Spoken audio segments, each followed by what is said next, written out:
शुरू करते हैं द ट्रेनिंग। एंड यहाँ पे सबसे इम्पोर्टेंट बात है कि क्या होने जा रहा है, what is going to happen in emergency situation में हम कैसे मैनेज करेंगे, वो टूल क्या है, वो टेक्निक क्या है। ये क्यूरियोसिटी आपके अंदर है। आप में से बहुत सारे लोग जिन्होंने रजिस्टर करा के they have been asking me email के थ्रू, व्हाट्सएप के थ्रू। तो अगर इन द बिगिनिंग मुझे आपको समझाना हो कि अगले 1-1.5 घंटे में क्या होगा और इस अगले 2 महीने में क्या होगा, तो उसके लिए एक स्लाइड काफ़ी है। और ये स्लाइड लाने से पहले सिर्फ एक वार्निंग मैं देना चाहता हूँ कि या एक नोटिस कि आप में से वो लोग जिनको 1990s के दौर याद हैं या तब वो पैदा हुए थे, उनको ये स्लाइड समझ आएगा। और अगर कोई ऐसे हैं जो 2000 के बाद पैदा हुए हैं या 1995 के बाद पैदा हुए हैं, तो वो इस वक्त अपने मम्मी पापा बड़े भाई किसी को साथ में रख लें। सिर्फ पहला जो एक स्लाइड या पहला 2 स्लाइड जो मैं दिखाने जा रहा हूँ, उस स्लाइड को वो समझाने में मदद करेंगे। तो पहला 1 या पहला 2 स्लाइड से आपको आइडिया हो जाएगा कि ये ट्रेनिंग क्या होने वाला है। So the first interesting slide and that is, imagine कीजिए एक सिनेरियो 1990s की मैं बात कर रहा हूँ, वो अभी भी वैसे तो वैलिड है काफ़ी हद तक। आपका स्कूटर चलाते चलाते उसका पेट्रोल खत्म हो जाता है, राइट। और उस टाइम पे पेट्रोल पंप बहुत दूर दूर हैं, पेट्रोल के पैसे भी लोगों के पास कम होते थे, तो बहुत थोड़ा थोड़ा पेट्रोल डलवाते थे और पेट्रोल खत्म हो गया।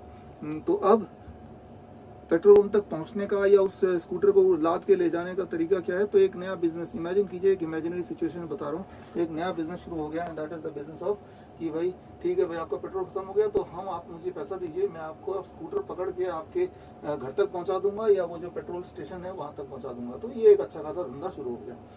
तो अब ये धंधा चल ही रहा था कि जब भी किसी का पेट्रोल खत्म हो जाए और स्कूटर से पेट्रोल हो नहीं, तो तब इस तरह की गाड़ियां घूमेंगी और उस गाड़ियों में पैसा देंगे तो वो घर तक पहुंचाएंगे। सो this is a good business. और तभी अचानक एक दिन एक आदमी ने एक आइडिया दिया, सबको बताया कि अगली बार जब आपका पेट्रोल खत्म हो जाए तो इनको पैसा देने की कोई आवश्यकता नहीं, सिर्फ इतना कीजिए कि आप अपने स्कूटर को थोड़ा सा टिल्ट कीजिए, जैसे आप देख रहे हैं बजाज प्रिया है, बजाज चेतक है, और टिल्ट करने के बाद जो उसके पेट्रोल पंप में थोड़ा सा पेट्रोल रह गया है वो पेट्रोल इंजन में चला जाएगा। और वो इंजन उतना पेट्रोल इज एनफ कि आपको अपने घर तक पहुंचना हो, पेट्रोल पंप तक पहुंचना हो, कोई भी एक डेस्टिनेशन, नियरेस्ट डेस्टिनेशन तक वो पहुंचा देगा, तो आपका काम चल जाएगा।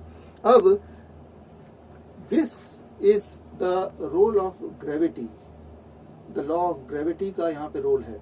लॉ ऑफ ग्रेविटी को अपने फेवर में यूज करना, यानी कि मैनिपुलेट किया स्कूटर के पोजीशनिंग को इस प्रकार कि वो जो रेसिडुअल पेट्रोल है, वो रेसिडुअल पेट्रोल इंजन तक पहुंच गया और उसका काम इमरजेंसी में काम चल गया और उतना पेट्रोल वॉज सफिशिएंट ताकि वो पेट्रोल पंप तक पहुंचे। वहां तो पेट्रोल ही पेट्रोल है, वहां तो कुछ ना कुछ हो ही जाएगा।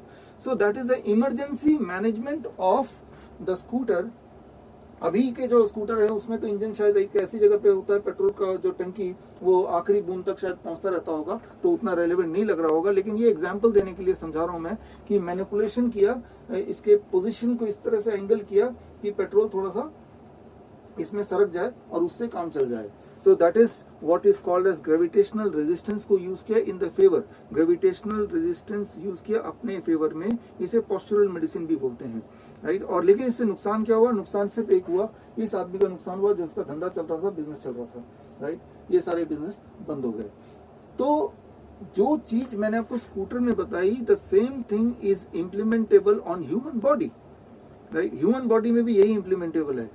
बहुत सारे लगभग हर तरह के मेडिकल इमरजेंसी में, लगभग हर तरह के मेडिकल इमरजेंसी में मींस ग्रेविटेशनल रेजिस्टेंस को आप मैनिपुलेट करके किसी भी मेडिकल इमरजेंसी में इंसान, मरते हुए इंसान को बाहर निकाल सकते हैं, मरते हुए। और ये कोई नई बात नहीं है। हमारे जो नाइस एक्सपर्ट्स हैं, नाइस एक्सपर्ट्स, वाइस एक्सपर्ट्स पूरे देश में अभी 750, उनमें से काफी आप लोग अभी इस वाले ट्रेनिंग में भी आप पार्टिसिपेट कर रहे हैं। तो आप तो ये करते ही आए हैं। आपने इसको कैसे किया? पिछले 1.5 साल में आप अनजाने में ये कर रहे हैं। वो कैसे कर रहे हैं?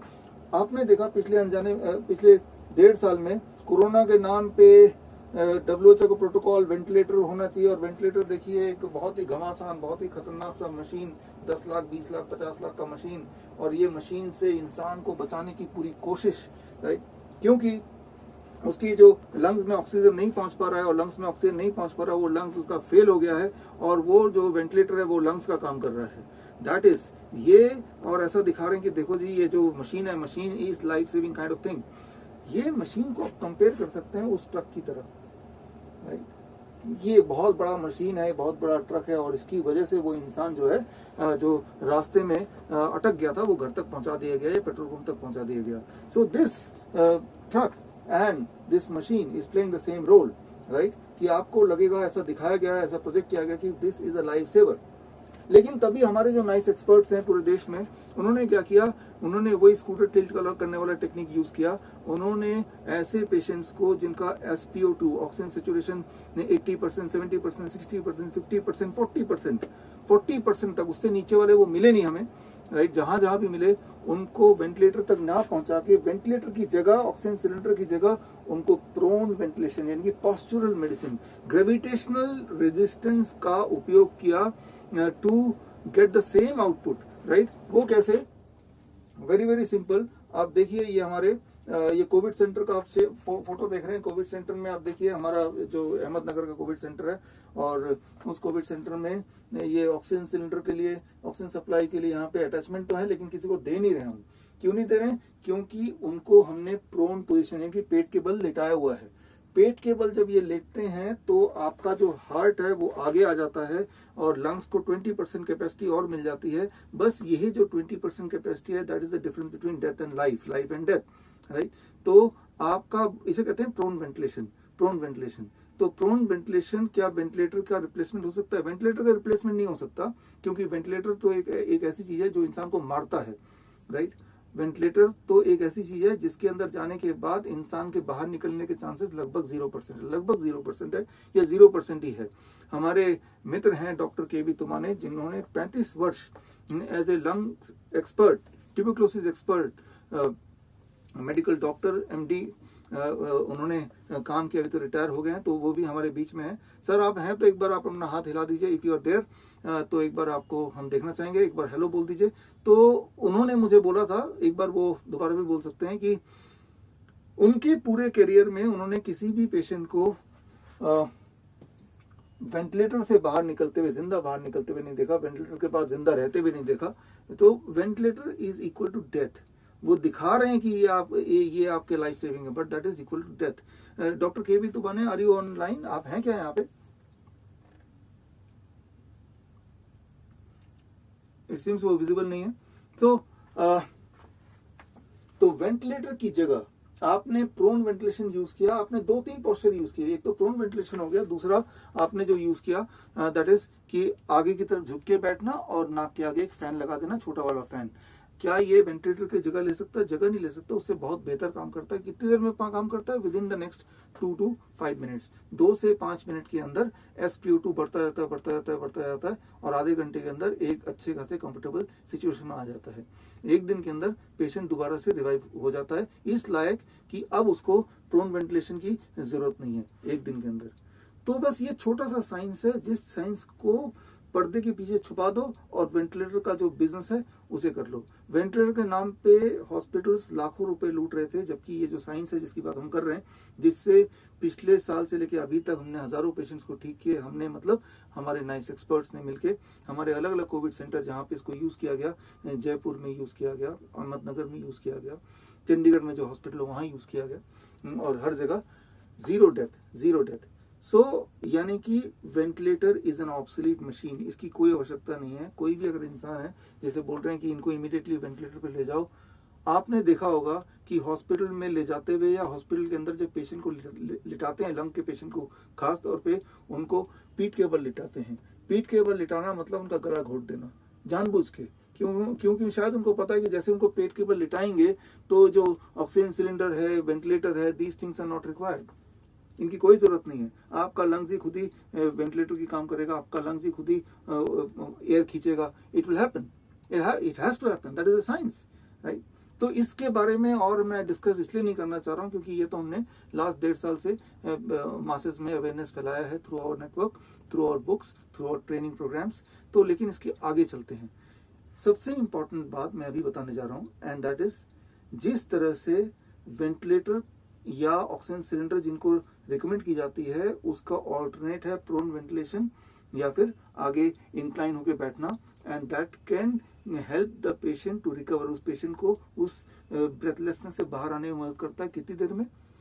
With in few minutes, means very very fast. faster than anything else in the world, right? Long lasting and safest without any side effect.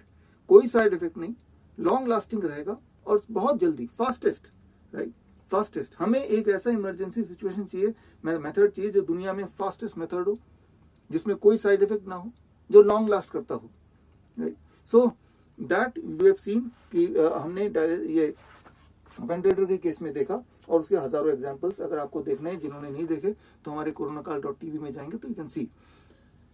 सवाल ये है कि जिस तरह से हमने वेंटिलेटर ऑक्सीजन सिलेंडर को रिप्लेस किया with simple technique manipulation using gravitational resistance, क्या उसी तरह से हम बाकी सारे जो इमरजेंसी मशीन्स हैं, so called emergency medical equipment, उसकी जगह भी ऐसे सिंपल टेक्निक है क्या?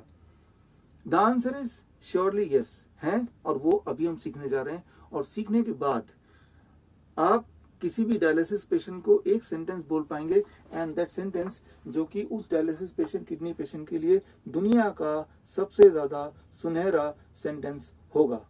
जो सेंटेंस आप बोल पाएंगे वो उस पेशेंट के लिए दुनिया का सबसे ज्यादा सुनहरा स्वीट सेंटेंस होगा. And that sentence, the power which will with which you will be equipped, वो सेंटेंस होगा, you don't need dialysis anymore. अगर आपके पास, मैं एक चैलेंज भी दे रहा हूं आप सबको, अगर आपके जान पहचान में कोई भी डायलिसिस पेशेंट है, तो जो अभी मैं बताने जा रहा हूं इन नेक्स्ट 1 आवर, इसको जिस दिन वो अप्लाई करेंगे, तो I can tell you with our experience with the dialysis patient, 70% of the dialysis patient can stop dialysis with the immediate effect.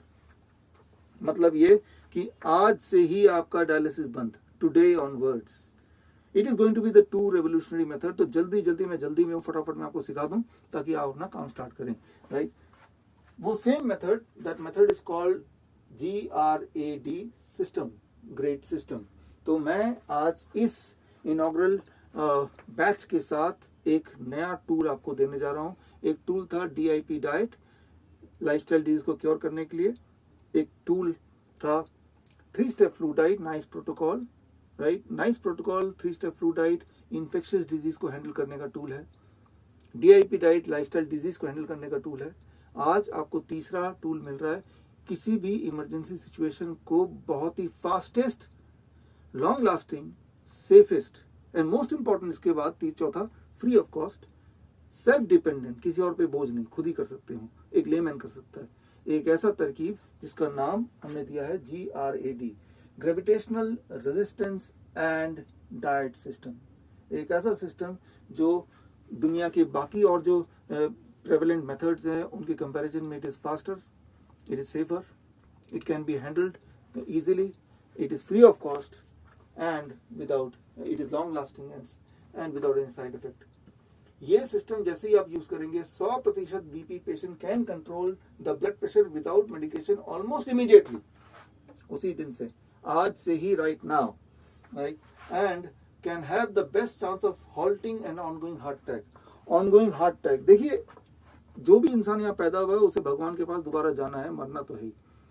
लेकिन अगर, मैं पूरे कॉन्फिडेंस से बोल रहा हूँ, पूरे एविडेंस आपको दिखाऊंगा, अगर जिंदा रहने के थोड़े भी चांसेस हम बढ़ा सकते हैं, so this is the method in safest and fastest method and more reliable method than anything else in the earth, on earth, right? तो it can halt and reverse fibromyalgia, आगे हम देखेंगे. It can cure insomnia and effective treatment for pain management in bites, stings and envenomation. बोलने का मतलब ये कि कोई अगर छोटा मोटा जानवर काट ले आपको, या मधुमक्खी टाइप कुछ काट ले, या रैबिट टाइप कुछ काट ले, मछली काट ले, ऐसे जो नॉन पॉइजनस टाइप क्रिएचर अगर काट लेता है तो उससे भी बड़ी तेजी से दर्द होता है, तब भी ये जो मेथड है ये आपके काम आएगा, and much better than anything else on earth, right? इसके अलावा most effective treatment for neurodegenerative diseases including Parkinson और अल्जाइमर, इनके ऊपर भी इफेक्टिवली काम करेगा. तो ये काम कैसे करेगा? अब आते हैं ट्रेनिंग का पार्ट, कि आपको सीखना है ये काम कैसे करेगा. उसके लिए एक बैकग्राउंड लेके चलता हूँ कि अभी हमारे नाइस एक्सपर्ट्स ने पूरे देश में 60,000 पेशेंट्स को क्योर किया था. उनमें से जिनको ब्रेथलेसनेस हो गई थी, जिनको लंग के इश्यूज हो गए थे, जिनको निमोनिया हो गया था, तो उनको उन्होंने कैसे ठीक किया, हाउ दे क्योर देम। दो ही स्टेप है इसके, दो स्टेप है, it is very very simple, दो ही स्टेप है, उनको आप समझ लीजिए, सारा कुछ आसान हो जाएगा। तो दो स्टेप है, दैट इज लाइक दिस। ऐसे पेशेंट जैसे ही मिलते हैं ब्रेथलेसनेस वाले, लो SpO2 वाले, उन्होंने क्या किया, उन्होंने उनको प्रोन वेंटिलेशन पोजीशन में लिटाया, यानी कि use the gravitational resistance, body की जो ग्रेविटी के साथ एक ताना बाना है उसको इस्तेमाल किया अपने फेवर में, और ये जो लिटाए कुछ घंटों तक लिटा के रखते हैं, तब जाके वो मामला सामने आता है। शुरू इंप्रूव होना शुरू होता है विद इन मिनट्स, बट पूरी तरह क्योर होने के लिए विद इन आवर्स। लेकिन इन कंपैरिजन जो लोग वेंटिलेटर पे जाते हैं, ऑक्सीजनेटर में जाते हैं, महीनों महीनों बाद वो वापस आते हैं, अगर तो आते हैं जिंदा तो सिंगल पीस में, तो अदरवाइज तो आते ही नहीं है। और जब वो चले जाते हैं, साथ में जितना उन्होंने कमाया था पिछले कुछ सालों में, वो सारा का सारा भी हॉस्पिटल चट कर जाता है। सो स्टेप 1, ग्रेविटेशनल रेजिस्टेंस को यूज करके इमीडिएटली रिलीफ देना, इमीडिएटली उसको रिलीफ देना। एंड स्टेप 2, उसके अंदर जो डेड सेल्स हैं उसको रिवाइव करने के लिए 3 स्टेप फ्लू डाइट या DIP diet according to the symptoms वो यूज करना, ये हमने यूज किया। These are the 2 steps. वो कुछ इस प्रकार होगा कि जैसे अगर स्कूटर के कॉन्टेक्स्ट में किया, पेट्रोल खत्म हो गया तो पहले तो टिल्ट करके ग्रेविटेशनल रेजिस्टेंस को अपने फेवर में यूज करके रेसिडुअल जितना भी बचा कुचा पेट्रोल है उसको लिया और लेके कम से कम पेट्रोल पंप पहुंच गए, और यहाँ पे स्कूटर का डाइट क्या है, पेट्रोल, तो वो जितना चाहे उतना ले लिया। तो 2 ही स्टेप चाहिए, पहले तो इमरजेंसी मैनेज करो और उसके बाद जो उसकी इंजरी हुई है उसको धीरे धीरे रिवाइव करो। These are the 2 steps, right. अगर हम अभी किडनी डिजीज या डायलिसिस के पेशेंट के कॉन्टेक्स्ट में बोलते हैं तो it should be like this. Kidney patients, देखिए इसको थोड़ा समझिए। किडनी पेशेंट्स में, किडनी में जो सेल्स होते हैं वो किडनी सेल बोल दीजिए, नेफ्रॉन बोल दीजिए, हार्ट के सेल है कार्डियक सेल बोल दीजिए, हार्ट सेल बोल दीजिए। तो किडनी फेलियर का मतलब किडनी सेल का मर जाना, काफी सारे किडनी सेल का मर जाना, राइट। तो जो भी ऑर्गन का फेलियर है उसका मतलब ये है कि उस ऑर्गन में जो सेल्स हैं वो बहुत सारे सेल मर चुके हैं, और क्योंकि वो बहुत सारे सेल मर चुके हैं तो वो जो किडनी है इन दिस कॉन्टेक्स्ट, राइट, वो किडनी ठीक से काम नहीं कर रहा है, बहुत थोड़ा सा काम कर रहा है। जीरो काम कर रहा है ऐसा कभी नहीं होता, काम करता है 2%, 10%, 5%, जीरो नहीं हो सकता। It cannot be zero any time, it has to be something, right. So जो बचे खुचे जो किडनी सेल हैं, बचे खुचे जो पेट्रोल, बचे खुचे जो किडनी सेल है, उनको एक्सेस करना, उन तक पहुंचना, राइट। पेट्रोल तो है लेकिन वहां तक पहुंचना। अब समझिए मेरी बात, पेट्रोल था स्कूटर में लेकिन वहां तक पहुंच नहीं पा रहे, थोड़ा सा पेट्रोल रह गया था किसी कोने में, लेकिन आपने ग्रेविटेशनल रेजिस्टेंस को यूज किया अपने फेवर में और वहां तक पहुंच गए। तो पहला स्टेप है कि बचे खुचे जो किडनी सेल्स हैं वहां तक पहुंच गए, राइट, उनको एटलीस्ट उनको यूज किया इमरजेंसी में। और साथ में दूसरा स्टेप है कि नए नेफ्रॉन्स बनाना, नए किडनी सेल को बनाना। तो ये 2 स्टेप में आप लगभग सारी बीमारियां इमरजेंसी हैंडल करना, फिर उसको लॉन्ग टर्म में ठीक करना, दोनों चीज कर सकते हैं। And you can replace with this thing with the medical instruments जो यूज कर रहे हैं, डायलिसिस मशीन फॉर एग्जांपल, उसकी जगह पे आप ये यूज कर सकते हैं। तो अब मैं आपको इंट्रोड्यूस कर रहा हूँ what is the GRAD, that is GRAD system. इसमें 3 steps are there: gravitational resistance and diet. इन ग्रेविटेशनल रेजिस्टेंस के लिए 2 स्टेप्स हैं, hot water immersion and head down tilt. यहाँ पे बहुत सारी छोटी छोटी बातें हैं जिसकी वजह से ये एक मेडिसिनल काम करेगी, बीमारी को ठीक करने का काम करेगी, इमरजेंसी मैनेज करने का काम करेगी। फॉर एग्जाम्पल आप देख रहे हैं, ये दिखने में बड़ा सिंपल लग रहा होगा, लेकिन यहाँ पे कि वो जब पानी का लेवल है that makes all the difference, पानी का टेम्परेचर है that makes all the difference, वो क्या पोस्चर है that makes all the difference. ये छोटी छोटी बातों को जब मैनिपुलेट करेंगे, मैनेज करेंगे, then the body starts producing its own medicine, right. So head down tilt है, ये जो एक एंगल है that angle means makes all the difference.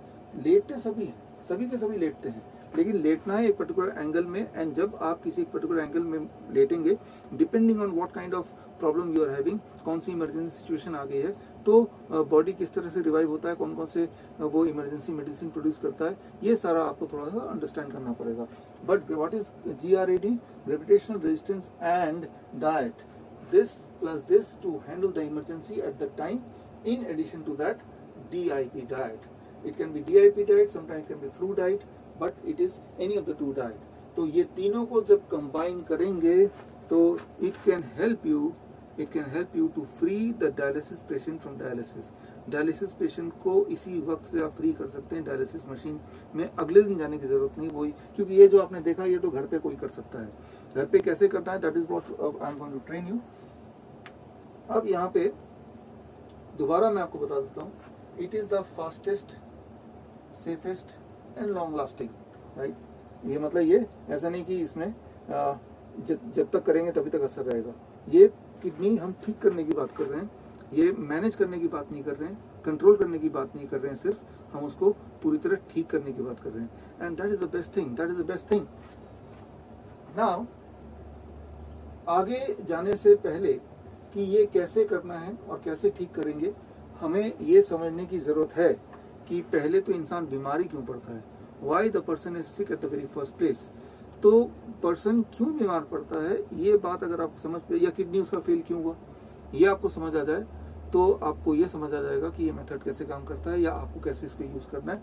और मैं जो बात कर रहा हूँ, मैं इमरजेंसी सिचुएशन की बात कर रहा हूँ, एक ऐसी सिचुएशन जो नॉर्मल हॉस्पिटल आपको ऐसे पेशेंट को दाखिला ही करने से मना कर देगा, और जो बड़े बड़े हॉस्पिटल्स हैं जिनको सो कॉल्ड बड़ा हॉस्पिटल मान लिया जाता है, जिसमें अल्ट्रा चीजें हैं, वो भी लाखों रुपए लेके आपको दाखिल करेगा and the chance of survival is very bleak.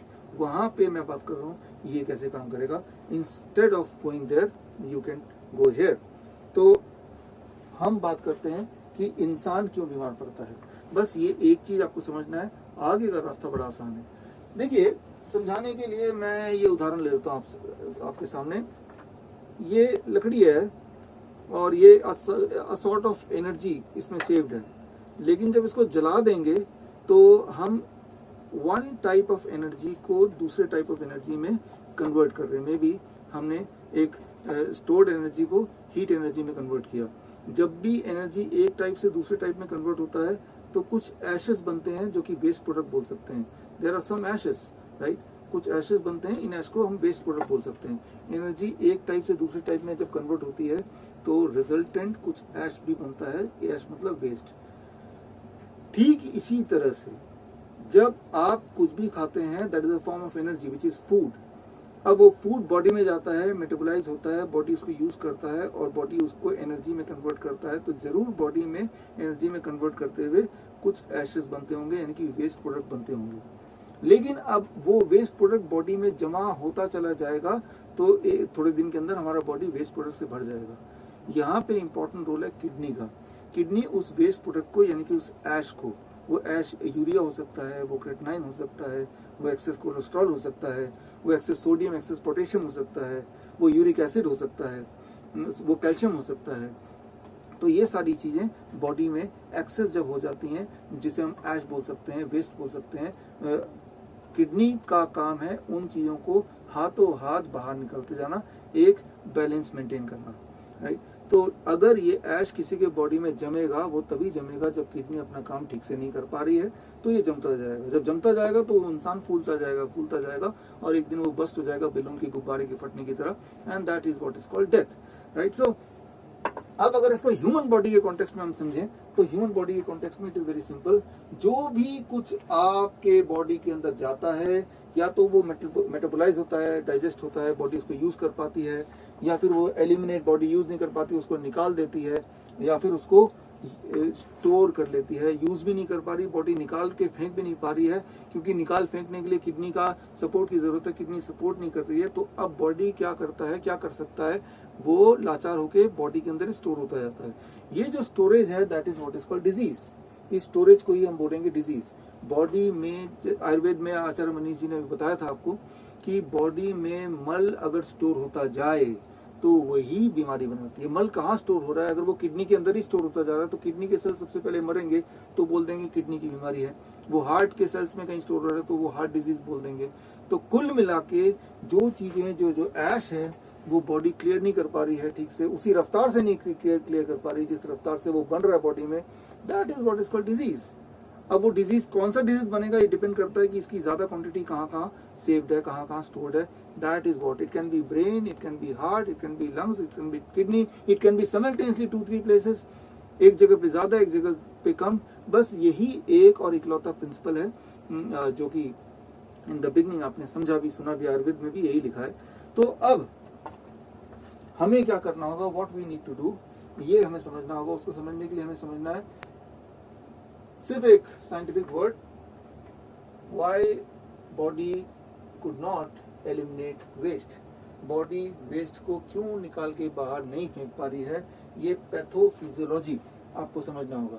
Physiology मतलब बॉडी का मैकेनिज्म, पैथोफिजियोलॉजी मतलब पैथो मतलब बीमारी का मैकेनिज्म, और पैथोफिजियोलॉजी एक बीमार बॉडी का मैकेनिज्म क्या है, ये आपको समझना होगा।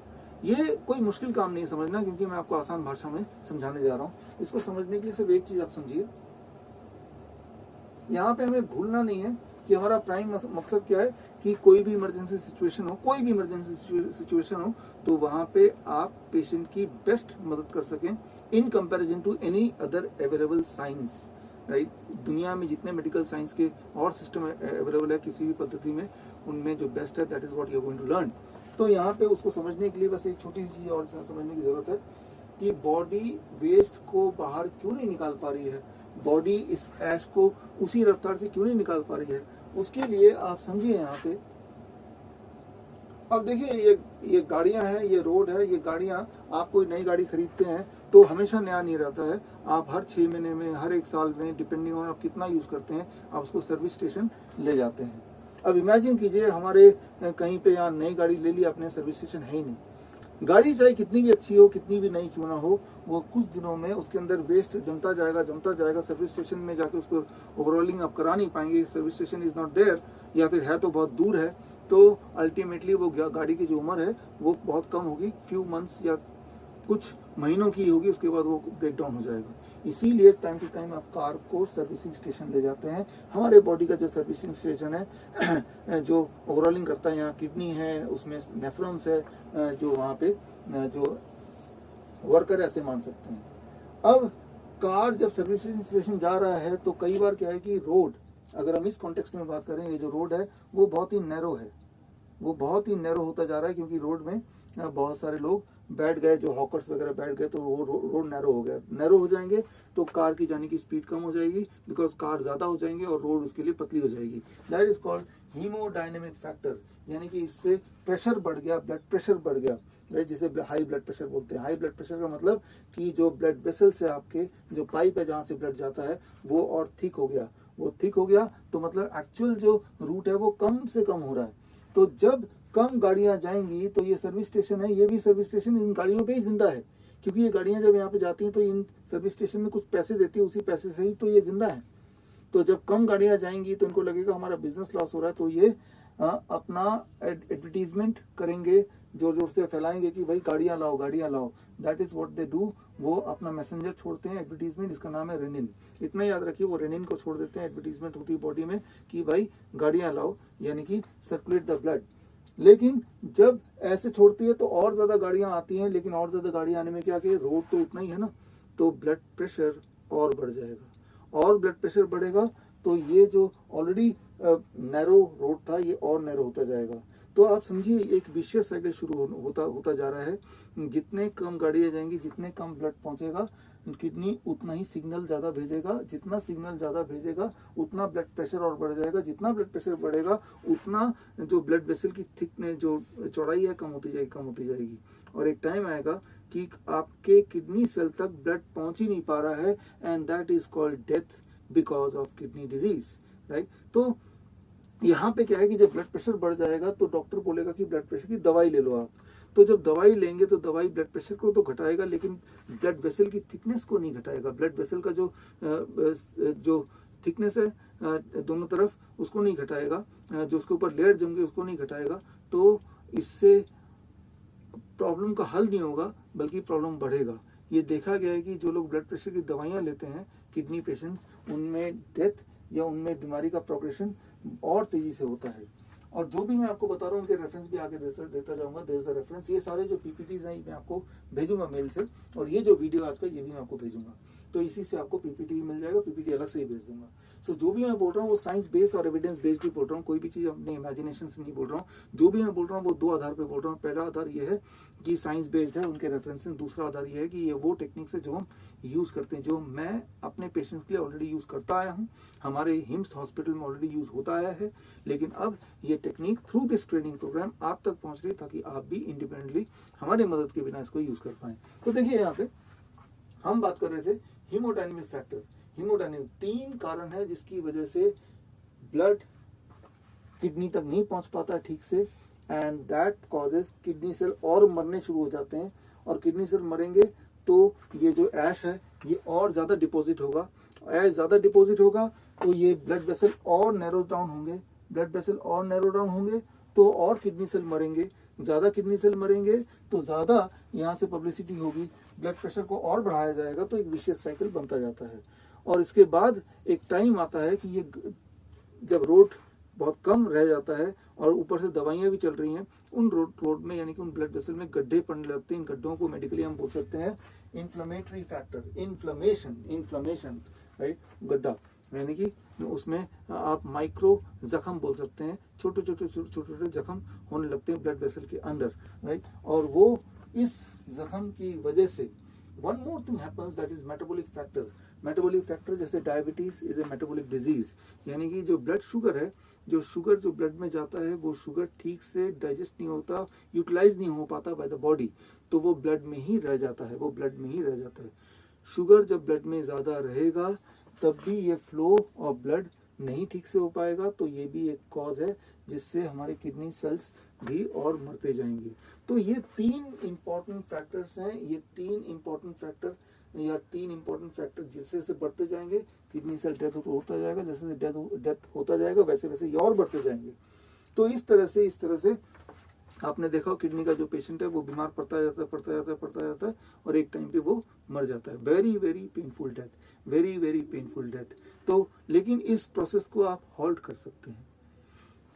क्या हम कुछ कर सकते हैं? एक बड़ा इंपॉर्टेंट सवाल, बल्कि इस ट्रेनिंग का सबसे इंपॉर्टेंट सवाल, क्या हम कुछ कर सकते हैं ताकि ये जो हीमोडायनेमिक फैक्टर है यानी कि जो ब्लड वेसल है उसकी चौड़ाई हम बढ़ा दें, उसके साइड में जो हॉकर बैठे थे उसको हटा दें, उसके गड्ढे हम खत्म कर दें राइट, और गड्ढे के खत्म होने से वो डायबिटीज भी खत्म हो जाए। क्या ऐसा हो सकता है? ऐसा करने के लिए बॉडी के अंदर कुछ केमिकल चेंजेस होने की आवश्यकता है, तो ऐसा हो सकता है। वो केमिकल चेंजेस क्या है आप यहाँ पे देखिए, these kind of the chemical changes, कि अगर आपके बॉडी में या पेशेंट के बॉडी में IL-6 a kind of protein, इसका नाम क्या है उसमें कुछ जाने की जरूरत नहीं है, तो सिर्फ कुछ protein HSP again a kind of protein, इनके बारे में आगे बताऊंगा राइट, ये बढ़ा दे बॉडी किसी भी तरह से। फिर NO a kind of molecule nitric oxide, ये भी किसी तरह बढ़ जाए, या फिर कुछ हॉर्मोन्स नॉरएपिनेफ्रिन, विसोप्रेसिन, रेनिन ये घट जाए। अगर किसी के बॉडी में ये जादू हो जाए, ये जादू होते ही उनका ये जो फैक्टर्स हैं ये बीमारियां ठीक हो जाएंगी, और ये ठीक होते ही ये पहला जो है किडनी डिजीज और प्रोग्रेस नहीं करेगा, वो वहीं पे हॉल्ट हो जाएगा, धीरे धीरे इंसान ठीक होने लगेगा। अब सवाल ये है कि हम क्या करें उस पेशेंट के लिए ताकि उसके बॉडी के अंदर ये सारे केमिकल बदलाव आ जाए। ये केमिकल बदलाव अगर उसके बॉडी में आपको लाना है तो उसके लिए ध्यान से देखिए और सुनिए, उसके लिए आपको सिर्फ एक काम करना पड़ेगा, उस पेशेंट को उठा के बाथ टब के अंदर डाल देना पड़ेगा। उस पेशेंट को उठा के you put the patient the bath tub, और जैसे ही पेशेंट में hot bath tub, hot water immersion, HWI, hot water immersion is a part of GRAD, gravitational resistance. इसमें आगे आता हूँ। जैसे ही आप पेशेंट को हॉट वाटर टब में डालेंगे, विद इन 5 मिनट्स, 5 मिनट के अंदर उसके बॉडी में ये बदलाव आने लगेंगे, और ये बदलाव आने के बाद उसकी वो बीमारियां, चाहे वो डायबिटीज है, चाहे वो ब्लड प्रेशर की प्रॉब्लम थी या इन्फ्लेमेटरी डिजीज था, उसमें उसको रिलीफ मिलने लगेगा, और उसके किडनी सेल्स जो रेसिडुअल रह गए हैं उनको एटलीस्ट एनफ ब्लड मिलेगा ताकि वो और ज्यादा ना मर जाएं। सो दिस चेंजेस, क्या ऐसा हो पाएगा? क्या ऐसा हो सकता है? देखिए मैंने तो देखा ही हमारे पेशेंट में होते हुए, हमारे बहुत सारे पेशेंट हैं जो डायलिसिस फ्री हैं, ऐसे पेशेंट जो दिन में 3-3 बार डायलिसिस के लिए जाते हैं, now they are not going for dialysis any more for long long time, वो तो है ही है। लेकिन ये ऑलरेडी मेडिकल एविडेंसेस भी आपके सामने हैं, ये रेफरेंस पेपर भी आपके सामने है, ये रेफरेंस पेपर आप देख रहे हैं, राइट। तो ये 2006 के पब्लिश्ड हैं, अलग अलग सन में 2018 के हैं तो 2009 के हैं, तो ये ऑलरेडी मेडिकली प्रूवन चीज़ें हैं, ये कोई मेरा आविष्कार नहीं है, ये मेरी डिस्कवरी बोल सकते हैं आप कि हाँ मैंने यहाँ से जर्नल से ढूंढा, फिर मैंने अपने पेशेंट्स पे अप्लाई किया and when I got success, तो मैंने सोचा ये बात आप तक पहुँचाई जाए, ठीक उसी तरह से जिस तरह से हमने 3 स्टेप फ्लू डाइट या DIP डाइट में डिस्कस किया था। तो वेरी सिंपल, किडनी पेशेंट्स की किडनी की बीमारी को वहीं रोकने के लिए आपको किसी उस पेशेंट की हाई ब्लड प्रेशर, उस पेशेंट का इन्फ्लेमेटरी डिजीज, उस पेशेंट के डायबिटीज, इन तीनों को वहीं पे रोकना पड़ेगा। इन तीनों को उसी दिन से रोकने के लिए आपको उनको इसके अंदर डालना पड़ेगा। कितनी डिग्री टेम्परेचर होना चाहिए, क्या पोस्चर होना चाहिए, कितनी देर के लिए होना चाहिए, कब होना चाहिए, ये सारे छोटे छोटे एंगल हैं जिसकी वजह से उसके बॉडी में ये सारे केमिकल चेंजेस आएंगे जो मैं आगे आपको बताऊंगा राइट टाइम पे, लेकिन this is the basic thing. तो अब इंपॉर्टेंट सवाल दिमाग में क्यूरियोसिटी होगी कि जब कोई हॉट वाटर टब में आएगा तो ये सारे बदलाव कैसे होगा, उसके पीछे का क्या खेल है, उसके पीछे की केमिस्ट्री एंड फिजियोलॉजी क्या है, इसके मैं एक स्लाइड में समझा देता हूँ थोड़ा थोड़ा।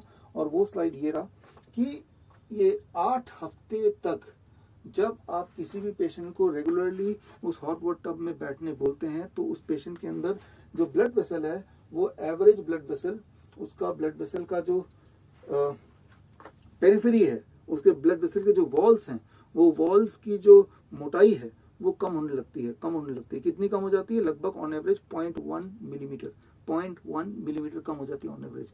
बस 0.1 मिलीमीटर जब ओवरऑल ऑन एवरेज उसका ब्लड वेसल की थिकनेस कम हो जाए तो बात बन जाएगी, automatically all this chemical changes will happen and automatically this disease halts then and there. तो इसको और डिटेल में जानना चाहते हैं तो ये 2016 की ये रिपोर्ट आप पढ़ सकते हैं, ये साइंटिफिक लिटरेचर में आप देख सकते हैं इसको। तो अब आते हैं थोड़ा सा आगे कि किडनी पेशेंट अगर आपको मिले या डायलिसिस के पेशेंट मिले तो आप उसकी डायलिसिस कैसे रोक सकते हैं। 3 स्टेप में रोक सकते हैं, 3 स्टेप में। इसको सिंप्लीफाई कीजिए। पहला स्टेप में जो डिजीज जिसकी वजह से उसको डायलिसिस जाना पड़ रहा था, जिसकी वजह से उसका किडनी खराब हो रहा था, वो 3 जो कारण है मेजर 3 कारण, हाइपरटेंशन है, डायबिटीज है, इन्फ्लेमेटरी डिजीज है, मेटाबॉलिक डिसऑर्डर है, उनको वहीं होल्ड कर दिया। उनको होल्ड करने के लिए जो मेजरली काम आता है वो हॉट वाटर इमर्शन है, जैसे मैंने बताया। उसके बाद जो बचे खुचे नेफ्रॉन्स हैं, बचे खुचे किडनी सेल्स हैं, उनसे काम कैसे चलाएंगे? उनसे काम थोड़े दिन के लिए उसी तरह से चलाना है जैसे स्कूटर वाले ने काम चलाया था, दैट इज उसको टिल्ट करके उस नेफ्रॉन तक ब्लड को पहुंचाना। वो नेफ्रॉन किडनी के कोने में और ब्लड पूरे बॉडी में फैला हुआ है। अब आपको पूरे बॉडी का ब्लड को लेना है और यहाँ तक पहुंचा देना है। पूरे बॉडी का ब्लड को लेना है पैर से लेके सिर तक और वो उस नेफ्रॉन तक पहुंचाना है। उसके लिए क्या काम आता है? उसके लिए 2 चीज काम आती हैं, that is head down tilt and hot water immersion again. यानी कि एक ही प्रिंसिपल है, दैट इज ग्रेविटेशनल रेजिस्टेंस को अपने फेवर में यूज किया।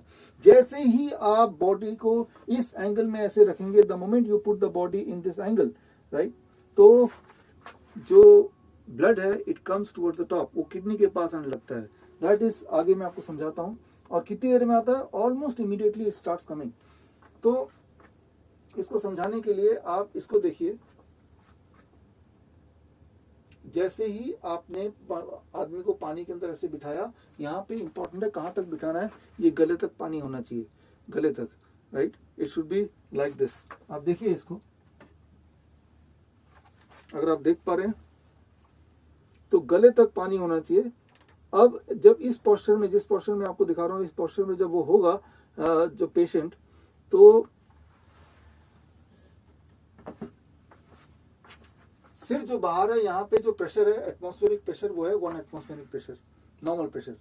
लेकिन जो पानी के अंदर बॉडी का पार्ट है उसमें जो प्रेशर है वो एटमॉस्फेयर का प्रेशर तो है, plus on average 20 centimetre of water का प्रेशर भी है। 20 सेंटीमीटर पानी का भी एवरेज प्रेशर है इसके ऊपर। तो जो प्रेशर डिफरेंस हो गया बाहर का, जो सांस ले रहे हैं, और अंदर लंग्स पे जो प्रेशर पड़ रहा है, that causes negative pressure breathing. ये नेगेटिव प्रेशर ब्रीदिंग होता है इससे, और ये जो नेगेटिव प्रेशर ब्रीदिंग से ये डिफरेंस ऑफ प्रेशर बन जाता है करीब 2%, 2% डिफरेंस है। ये जो 2% डिफरेंस है, इसी से सारा खेल हो जाता है। इस 2% डिफरेंस ऑफ प्रेशर से जो होता है, एंड दैट इज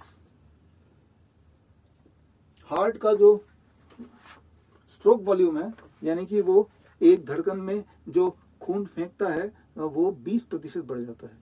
यानी कि सिर्फ 2% प्रेशर डिफरेंस से 20% हार्ट का जो पंपिंग कैपेसिटी बढ़ जाती है, और बढ़ते ही ऑन एवरेज बढ़ते ही इंट्राथोरेसिक सर्कुलेशन वाले पोर्शन में ब्लड इकट्ठा होना शुरू हो जाता है। इंट्राथोरेसिक कौन सी पोर्शन होती है? ये जो पोर्शन है, राइट, इसी के अंदर किडनी है, इसी के अंदर हार्ट है, इसी के अंदर लंग्स है।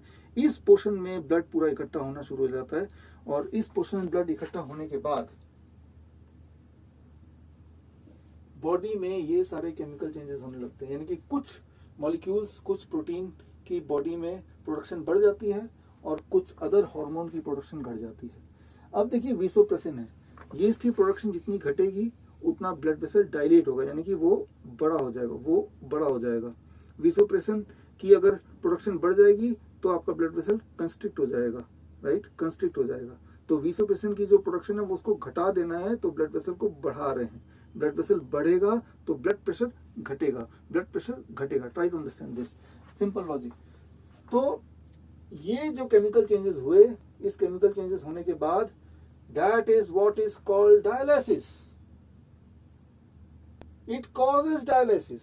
जैसे ये सारी चीजें होती हैं पेशेंट के अंदर, within 2-3 hours of sitting in the within 2 hours of sitting in the bathtub, उसका सोडियम एक्सक्रीशन 5 गुना बढ़ जाता है, उसका पोटेशियम एक्सक्रीशन डबल हो जाता है, उसका यूरिन वॉल्यूम इंक्रीज हो जाता है, आउटपुट 3 टाइम्स, उसका वेट एंड स्वेलिंग रिड्यूस हो जाता है ड्रास्टिकली, राइट। तो ये सारे बदलाव वही बदलाव तो हैं जो आप उम्मीद करते हैं डायलिसिस मशीन से। एक ही बार में ये वही वाला काम करेगा जो डायलिसिस मशीन करता है। कोई भी पेशेंट डायलिसिस के अंदर क्यों जाता है? क्योंकि उसके बॉडी में सोडियम की कंटेंट ज्यादा है, उसके बॉडी में पोटेशियम ज्यादा बढ़ गया है, उसके बॉडी में क्रिएटिनिन ज्यादा बढ़ गया है, उसका यूरिन निकल ही नहीं रहा है, यूरिन आउटपुट नील के बराबर है या नील ही है, उसकी स्वेलिंग हो रही है, बॉडी में फ्लूइड जमा हो गया है, राइट, उसका यूरिया बढ़ गया, उसका यूरिक एसिड बढ़ गया है। इस चीज को निकालने के लिए डायलिसिस के लिए पेशेंट जाता है। लेकिन यही चीजें लगभग उतना ही जितना निकालना चाहिए बॉडी से, उतना ही निकल सकता है by being in a hot water immersion technique, right. So जब भी कोई इंसान डायलिसिस के जाता है तो कम से कम 4 घंटे लगते हैं उसको डायलिसिस के लिए, प्लस जाने का टाइम, आने का टाइम, बहुत सारी और बातें, राइट। लेकिन इसमें भी उतना ही टाइम लगेगा, लेकिन ये काम आप घर पे कर सकते हैं। तो क्या ये डायलिसिस जैसा है? ये डायलिसिस जैसा नहीं है, ये डायलिसिस से बहुत बहुत बढ़िया है, बहुत बहुत बढ़िया है। कैसे? अब देखिए, हीमोडायलिसिस, ये पेशेंट है हीमोडायलिसिस का, और ये पेशेंट है आपके डायलिसिस का। ये है आपका डायलिसिस मशीन, राइट। तो ये 4 घंटे जब इस डायलिसिस मशीन में लगाएंगे तो इनकी बॉडी में जो सारे बदलाव आप एक्सपेक्ट करेंगे वही सारे बदलाव हो सकते हैं जब वो ये पेशेंट इसकी जगह यहाँ पे आ जाए। वही सारे बदलाव, सेम या उससे ज्यादा, सेम या ज्यादा, सेम या ज्यादा। अब देखिए ये दुखी दिख रही है, अब मैं जूम इन करूं, इसके पीछे जो डॉक्टर है कितना खुश दिख रहा है, मजा आ गया, मजा आ गया, बुद्धू बना देना इसको भी। ये फिर उदास दिख रहा है एक और पेशेंट। लेकिन फिर तो मैं आपको ये बताना चाहता हूँ कि ये जो है, याद कीजिए वो ट्रक वाली स्टोरी जो स्कूटर को उठा के पेट्रोल पंप तक पहुंचाता था, ये वही ट्रक है, राइट, जो व्यापार तो दे सकता है लेकिन किसी को जिंदगी नहीं दे सकता। जिंदगी का आपको एक उम्मीद तो दे सकता है, बट एक्चुअली लाइफ नहीं दे सकता। ये लाइफ तो ये देगा।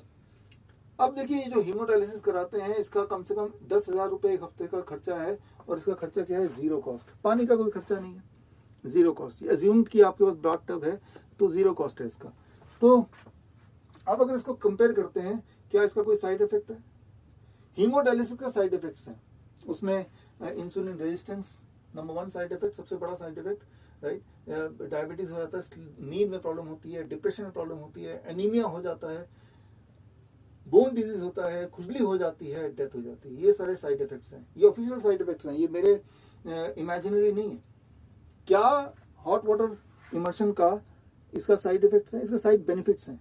इसमें पेशेंट की डायबिटीज भी ठीक हो जाती है, उसको इंसोम्निया भी ठीक होने लगती है, नींद आने की ना आने की दिक्कत भी ठीक होने लगती है, उसको रिलैक्सेशन, डिप्रेशन का रिलैक्सेशन होता है, it cures fibromyalgia as well, it cures heart disease as well. अगर वो हार्ट पेशेंट भी है तो वो ठीक होने लगेगा, अगर वो उसको पार्किंसन है, अल्जाइमर है, तो वो भी ठीक होने लगेगा।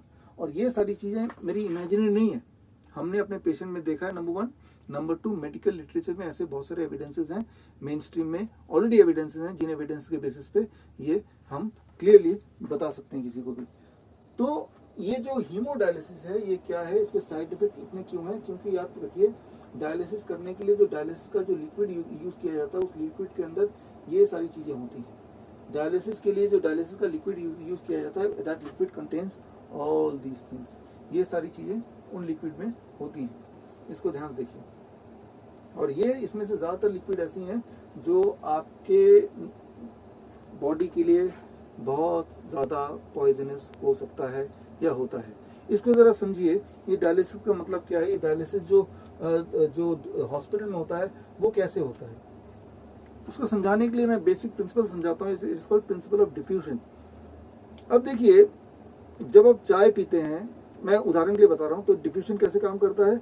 डिफ्यूजन काम करता है कि जो आप देख रहे हैं इस पैकेट के अंदर जो भी है, उसमें से कुछ चीज़ें आप पैकेट से निकल के पानी के अंदर चले जाएंगी, ये डिफ्यूज़ हो रही है, क्योंकि यहाँ पे हाई कॉन्सेंट्रेशन में और उधर है ही नहीं पानी में वो चीज़, तो वो पैकेट से निकल के कुछ पानी में चली जाएंगी।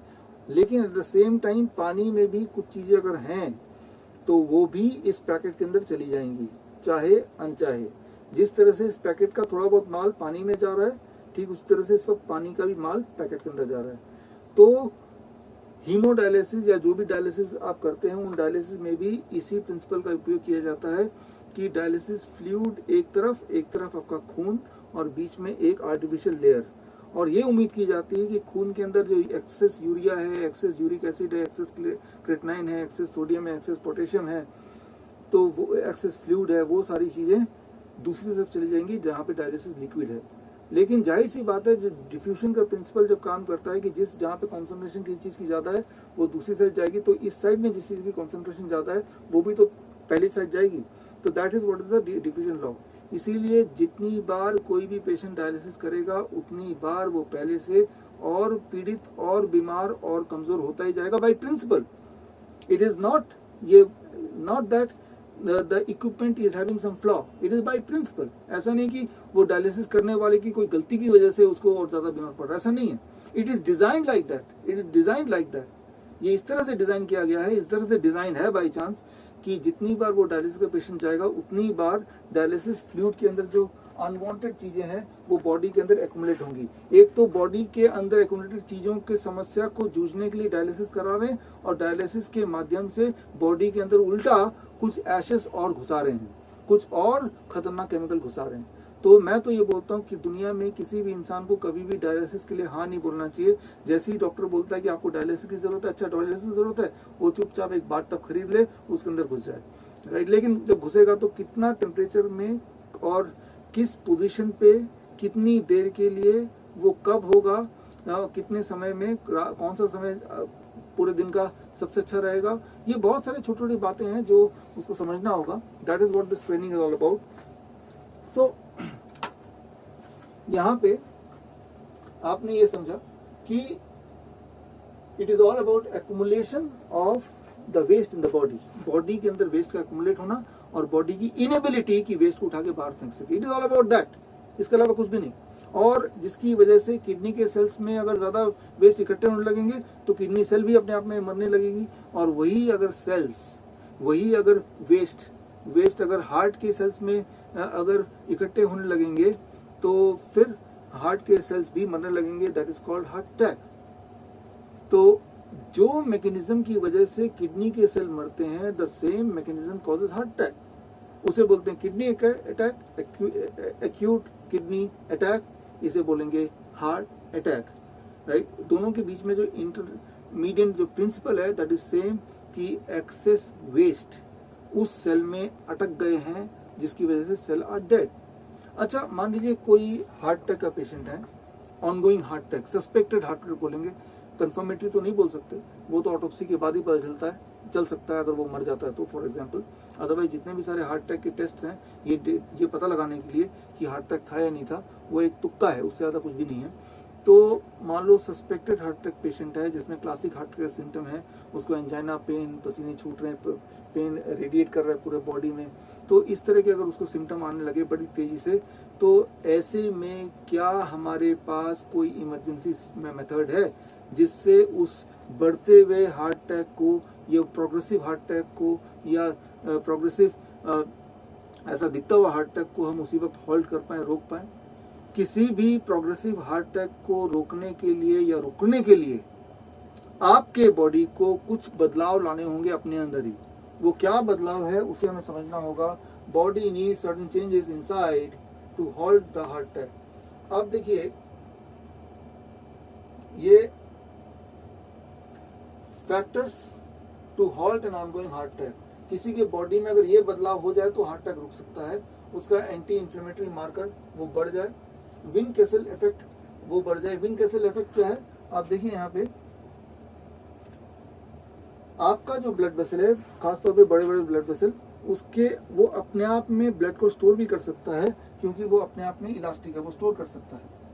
लेकिन जब जरूरत पड़े तो वो पिचक भी जाए ताकि वो ब्लड जो स्टोर किया हुआ था वो स्टोर किया हुआ ब्लड राइट जगह पे पहुंच जाए।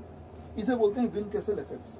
लेकिन कई बार हम में से ज्यादातर लोगों के जो ब्लड वेसल्स हैं वो इतने ज्यादा स्टिफ हो चुके हैं कि वो ब्लड इकट्ठा तो कर लिया उन्होंने, लेकिन उसको पिचका के उस ब्लड को जरूरत पड़ने पे जो वो स्टोर्ड ब्लड है वो पहुंचा नहीं पा रहा है, समझिए इसको। लेकिन अगर जिस वक्त हार्ट अटैक उस पेशेंट को आ रहा है उसी वक्त उसका विन कैसल इफेक्ट बढ़ जाए तो वो इलास्टिक ब्लड का यूज करके, इलास्टिक ब्लड वेसल में जो स्टोर्ड ब्लड का यूज करके उससे रिवाइव हो सकता है। ठीक उसी तरह से स्ट्रोक वॉल्यूम अगर बढ़ जाए पेशेंट का, उस वक्त रिलीज ऑफ नाइट्रिक ऑक्साइड बढ़ जाए, उसी वक्त वीजो डायलेशन ब्लड वेसल का डायमीटर बढ़ जाए, ब्लड वेसल का डायमीटर बढ़ेगा तो ब्लड का फ्लो बढ़ेगा, ब्लड का फ्लो बढ़ेगा तो वो जो हार्ट का सेल है जो मरने लगा था उसको ऑक्सीजन ठीक से मिल जाएगा, उसको फूड मिल जाएगा राइट टाइम पे, एंड वो मरना उसका वहीं हॉल्ट हो जाएगा। ठीक उसी तरह से कुछ और चीजें हैं, जैसे ब्लड की विस्कोसिटी कम हो जाए। ब्लड की विस्कोसिटी कम होना मतलब ब्लड का फ्लो ज्यादा होना, ब्लड आराम से फ्लो कर पाता है जब उसकी विस्कोसिटी कम हो जाती है। सिंपैथेटिक नर्व एक्टिविटी कम हो जाए, यानी कि आपका स्ट्रेस लेवल कम हो जाए। जितना ज्यादा स्ट्रेस होगा उतना ब्लड वेसल कंस्ट्रिक्ट होगा, और जितना ब्लड वेसल कंस्ट्रिक्ट होगा उतना आपकी दिक्कत बढ़ेगी, ब्लड का फ्लो घटेगा।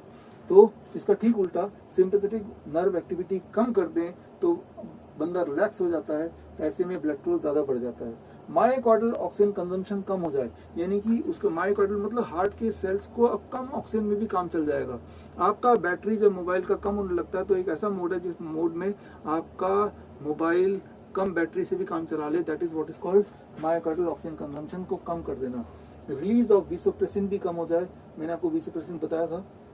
ब्लड प्रेशर कम हो जाए, राइट, ग्लाइकोजन डिप्लीशन रेट कम हो जाए, यानी कि जो हार्ट के सेल हैं वो बहुत ही जुडिशियसली ग्लूकोज को खर्च कर रही है, धीरे धीरे कम खाने से काम चलाना बॉडी की ऐसी एक्टिविटी। आर्टरियल स्टिफनेस, आर्टरी की जो स्टिफनेस है वो फ्लेक्सिबल में बंद हो जाए ताकि उससे विन कैसल इफेक्ट आ जाए।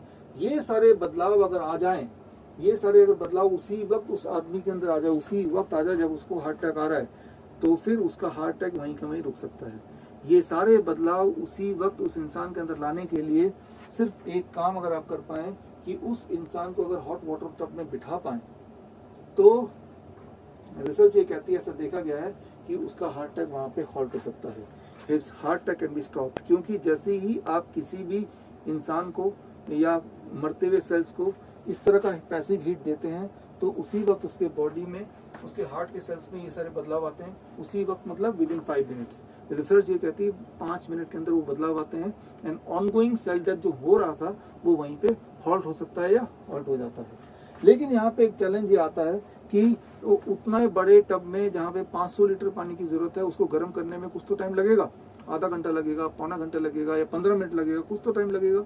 गर्मा गर्म पानी हमेशा अवेलेबल हो, and that too at 40 degree temperature, very important, 42 degree temperature. 42 degree temperature पे जब पानी होगा, किडनी पेशेंट्स के लिए that was 40 degree celsius, but इस केस, इमरजेंसी केस में for dialysis 40 degree, and here it is 42 degree. तो 42 डिग्री टेम्परेचर आपको चाहिए, तो उसमें कुछ मिनट लगेंगे बाथ टब में वो टेम्परेचर क्रिएट करने के लिए। लेकिन तब तक हो सकता है बहुत देर हो जाए, उसके हार्ट के सेल एक्चुअली मर जाए एंड द पेशेंट में डाई, पेशेंट ही मर जाए। तो ऐसे में क्या करना पड़ेगा, ऐसे में उस वक्त इमरजेंसी में जब तक कि हॉट वाटर टब का पानी गर्म हो रहा है तब तक, इसे कहते हैं lower leg hot water immersion at the rate of 45 degree Celsius. 45 degree Celsius में आपने उसके पैर को डुबा दिया जब उसके हार्ट अटैक हो रहा है। जब पैर को, उसका पैर बाल्टी में रखा हुआ है, लोअर लेग, और ये आप देख रहे हैं फोटो में, मैं वैसे भी दिखाता हूँ। It is called water immersion. ये वाटर इमर्शन एक तो ये शॉक प्रूफ है, शॉक नहीं लगता, साथ साथ आप इसको डाल सकते हैं जैसे है, और ऊपर से यहाँ पे टेम्परेचर एडजस्ट करने का भी यहाँ पे दिया हुआ है। अगर आप 45 डिग्री एडजस्ट करना चाहते हैं दैट इज पॉसिबल, और 45 डिग्री जब अटेन कर लेगा तो ये कट ऑफ हो जाएगा एयर कंडीशनर की तरह, और जब 45 से कम थोड़ा 44 आएगा ये दोबारा स्विच ऑन अपने आप हो जाएगा। तो ये 600-700 रुपए का है, ऐसा कुछ आप खरीद सकते हैं। ये तो हेवल्स का है, ऐसे हो सकता है और भी कंपनियां का आते हो। तो ये एक टूल है जो आपके लिए बड़ा काम आएगा if you want to apply this technique. तो इस टूल से अगर ये गर्म करना है तो लगभग 5 मिनट लगेंगे। तो लेकिन उस 5 मिनट में भी हम क्या कर सकते हैं कि भाई तब तक एटलीस्ट पेशेंट को स्टेबल रखें। उसके लिए ये जो भी मैं बता रहा हूँ इसका रेफरेंस भी साथ साथ आता जा रहा है, आप इसको देख रहे हैं, और ये आपको पीपीटी में दे भी दूंगा, और ये रेफरेंसेस के जो लिटरेचर अगर चाहिए तो वो भी मैं आपको दे दूंगा, राइट। सो उसके लिए steps to halt the ongoing suspected heart attack. Ongoing suspected heart attack को रोकने के लिए जैसे ही आपको लगता है शायद किसी को हार्ट अटैक आ गया है, हार्ट अटैक इस तरह के, तो उसको पहला स्टेप है पॉस्चर। 5 सेकंड के अंदर जैसे उसके पॉस्चर को इस तरह से बिठाना, जैसे आप देख रहे हैं, ये एक ऐसा पॉस्चर है जो आपके बॉडी के ग्रेविटेशनल फोर्स के लिए बिल्कुल ज्यादा हार्ट को सपोर्टिव पॉस्चर है, एक ऐसा posture which is very much supportive to the heart. तो पहले 5 सेकंड में ही जैसे ही कोई पेशेंट है या मान लो किसी को हार्ट अटैक आता है, राइट, तो उसको ऐसे बैठ जाना चाहिए। This is the first 5 second which is possible, right, जब तक कि पानी वगैरह गर्म हो रहा है, आप इंतजाम कर रहे हैं कोई चीज का। अब अगले 50 सेकंड के अंदर उसको आप ढूंढ के जिंजर, गार्लिक या रेड चिल्ली, राइट, सो अदरक या लाल मिर्च, राइट, आप उसको देके उसके बहुत सारा मुंह में जाके डाल के, ताकि वो चबाता रहे। इस पोर्शन में बैठ गया और ये चबाना शुरू कर दिया, वो तब तक चबाते रहे। हमारे डॉक्टर अवधेश पांडे बताते हैं कि जब तक कि उसकी आंखों से आंसू ना निकलने शुरू हो जाए तब तक चबाते रहे। आंखों से आंसू निकलने का मतलब कि उसके बॉडी में एनफ नाइट्रिक ऑक्साइड प्रोड्यूस हो गया, यानी कि वो डायलेशन आ चुका है, तब तक चबाना है। तो ये है कि पहले 50 सेकंड के अंदर शुरू कर देना है। उसके बाद पहले स्टेप 3, पहले 5 मिनट के अंदर आपने वो आपने बाल्टी अरेंज कर लिया, उसका पानी जो है 45 डिग्री तक पहुंच गया। अगर 40 डिग्री पे भी है तब भी पैर रख दे और साथ साथ पानी भी गर्म होता रहे, ये भी हो सकता है, बल्कि ये ज्यादा अच्छा है। तो ये कर रहे हैं, जब ये कर रहे हैं उसके साथ साथ 15-20 मिनट के अंदर आपने वाटर टब भी तैयार कर लिया 42 डिग्री या 40 डिग्री या 38 डिग्री। जब वार्म होने लगे तब इस पेशेंट को उठा के यहाँ आपने बिठा दिया, और ऐसा अगर वो बैठा रहे फॉर 1 घंटा, so that can help the patient to hold the heart attack. तो हार्ट अटैक होल्ड करने के these are the 5 best steps and having the best chances to reverse and hold the heart attack। और साथ में उसके अगले 1 दिन तक let him be in a coconut water fasting, यानी कि अगले 1 दिन तक ऐसा कुछ भी ना खाएं जिसमें कोई ऐसा बॉडी में वेस्ट बने जिसको बॉडी को डिस्कार्ड करने में थोड़ी भी मेहनत करना पड़े, क्योंकि उसका बॉडी काफ़ी फ्रेजाइल है, दोबारा से हार्ट अटैक आ सकता है। तो उसको स्टेबल करने के लिए कम से कम 1 दिन चाहिए, ऐसा मान के चल सकते हैं। और 1 दिन के लिए बेस्ट फूड है जब कुछ भी काम नहीं करता, that is the coconut water, that is the best mineral water made by earth, by the god, by the nature. तो ये है 5 steps to hold the heart attack. अब देखिए ये जो स्टेप्स हैं, 5 स्टेप है, ये कैसे काम करते हैं। एक्चुअली किसी को हार्ट अटैक होता है तो उसके बॉडी में क्या होता है, और जब ये 5 स्टेप करेंगे तो क्या होगा, ये आपको थोड़ा साइंटिफिकली समझना होगा, तभी आप कन्विंस होंगे कि हाँ ये काम कर सकता है। जब भी किसी को हार्ट अटैक होता है सबसे पहले इस्कीमिया का सिंपल मतलब यह है कि उसके सेल्स को, हार्ट के सेल को ऑक्सीजन की सप्लाई कम मिल रही है, खाने की सप्लाई कम मिल रही है, ब्लड का फ्लो कम हो रहा है। तो कम ऑक्सीजन सप्लाई होना, दैट इज कॉल्ड इस्कीमिया। यानी इस्कीमिया का मतलब कि सेल मर जाएंगे बिना ऑक्सीजन के, ऐसा मान सकते हैं इसकी। और उससे फर्दर एटीपी लेवल कम हो जाना। अब ये इसको जरा आप नॉन साइंटिफिकली समझिए जिस तरह से बैंक होता है, बैंक में आप पैसे तो हैं लेकिन आपको मिल नहीं रहे पैसे, वैसे ATP is a reserve bank of energy for the heart, for the body. लेकिन वो जो रिजर्व है अब बाई चांस वो कम हो गया या रुक गया और वो supply of energy heart cell को जब चाहिए वो नहीं दे पा रहा है। और अगर ऐसा होगा so what will happen, heart cell will die, heart cell will die, so that is how the heart attack happens। लेकिन आप क्या कर रहे हैं, जैसे ही इस्कीमिया हुआ यानी कि ऑक्सीजन सप्लाई कम हुई तो उसको पेन का सेंसेशन हुआ, आपने उसी वक्त उस इंसान को पैसिव हीटिंग यानी कि उसको गर्मी देना शुरू कर दिया, चाहे पहले बाल्टी में रख के और या फिर बाद में आपने हॉट वाटर टब में रख के। ऐसे कंडीशन में जैसे ही आपने पैसिव रूप से हीट देना शुरू किया तो ग्लाइकोलाइसिस का प्रोसेस इनिशिएट हो गया, यानी कि जो शुगर मेटाबॉलिज्म यानी कि उसके बॉडी को एनर्जी मिलना जो है वो बढ़ गया, number 1, and number 2 ATP level जो घट गया था वो बढ़ गया। एंड ये दोनों चीज अगर हो गए तो सेल्स को एनर्जी मिलना शुरू हो गया, and that causes cardio protective effect यानी कि हार्ट के सेल की protection, and that will lead to halting the heart attack. Heart attack को आपने वहीं पे हॉल्ट कर दिया। रेफरेंसेस साथ साथ आते जा रहे हैं, लेट मी रिमाइंड। तो एक्चुअली यहाँ पे समझना होगा कि जब भी कभी किसी को दो तरह की प्रॉब्लम आ सकती है, तो इमरजेंसी एक्यूट प्रॉब्लम या फिर chronic problem, lifestyle disease, chronic disease, या अचानक कुछ ना कुछ इमरजेंसी सिचुएशन आ गई, अचानक से एकदम से हार्ट अटैक, अचानक से एकदम से। लेकिन जो किडनी फेलियर है वो धीरे धीरे प्रोग्रेसिवली होता है। तो इन दोनों सिचुएशन में ही hot water immersion gives an instant and over a period of time also it gives a good answer। वो कैसे, इसके साइंस क्या है वो थोड़ा बहुत आप समझ लीजिए। उसके लिए the next slide is very very important, इसको समझिए। Hot water immersion, hot water immersion में जैसे ही कोई पेशेंट जाता है या कोई भी इंसान जाता है फॉर दैट मैटर, तो उसका improved heat shock protein expression, मैंने आपको पहले ही बताया था HSP, आगे मैं बताऊंगा हीट शॉक प्रोटीन क्या होता है। तो अब बारी है हीट शॉक प्रोटीन। आपके बॉडी के सारे सेल्स इस हीट शॉक प्रोटीन को बना सकते हैं, और ये एक बहुत ही इंपॉर्टेंट प्रोटीन है जो आपको प्रोटेक्ट करता है इमरजेंसी में, right. So that is one thing, and this आपके मसल्स की जो स्ट्रेंथ इसको बढ़ाता है, और मसल्स के जो सेल्स हैं उसकी प्रोडक्शन को बढ़ाता है, और मेटाबॉलिक यानी कि आपके बॉडी के ब्लड के इंसुलिन सेंसिटिव, बॉडी की इंसुलिन सेंसिटिव को ये बढ़ा देता है, और उसके अलावा जो ब्लड का फ्लो है उसको इम्प्रूव करता है। तो ये चारों चीजें जब एक साथ होती हैं तो इन चारों चीजों की वजह से बॉडी के अंदर जो सारी इमरजेंसी कंडीशंस हैं या क्रॉनिक कंडीशंस हैं वो जाहिर सी बात है वो ठीक होना शुरू हो जाता है। सो that is these three things, these 4 things, ये चारों चीजें ही रेस्पॉन्सिबल होती हैं ज्यादातर बीमारी के। मैं एग्जाम्पल के लिए 3-4 एग्जाम्पल लेता हूँ तो समझाने के लिए। फॉर एग्जाम्पल, जैसे ही किसी पेशेंट को आपने हॉट वाटर इमर्शन मतलब बाथटब में डाल दिया तो उसके हीट शॉक प्रोटीन एक्सप्रेशन ये बढ़ गया, उसके मसल्स के मासेस बढ़ गए, मसल स्ट्रांग होने लगे, यानी कि मसल से जुड़ी हुई जितनी भी सारी बीमारियां हैं डायरेक्टली इनडायरेक्टली वो उसको ठीक हो जाना है, राइट। यानी कि recovery from neuro degenerative diseases. Neuro degenerative diseases कौन कौन से हो सकते हैं, उनकी लिस्ट आपके सामने है। अल्जाइमर हो सकता है, अदर टाइप का काइंड ऑफ मेमोरी डिसऑर्डर हो सकते हैं, पार्किंसन हो सकता है, स्पाइनल मस्कुलर एट्रोफी हो सकता है। स्पाइनल मस्कुलर एट्रोफी आप आजकल आप सुन रहे होंगे या फेसबुक में पढ़ रहे होंगे कि 16 करोड़ के इंजेक्शन बच्चे को लगाना है, ऐसा बहुत सारे विज्ञापन आ रहे हैं। एक्चुअली वो जो 16 करोड़ इंजेक्शन की जो बात की जा रही है उसके पीछे जो बीमारी है that is what is called spinal muscular atrophy या स्पाइनल मस्कुलर डिस्ट्रॉफी, कोई भी नाम दे दें, यानी कि उनके मसल्स मरते जा रहे हैं और नए मसल बन नहीं रहे हैं। तो ये एक सिचुएशन है। ऐसे सिचुएशन में भी hot water immersion it can help कि to halt this happening and muscle development में काम कर सकता है। तो ये सारी बीमारियों को ये एड्रेस कर सकता है।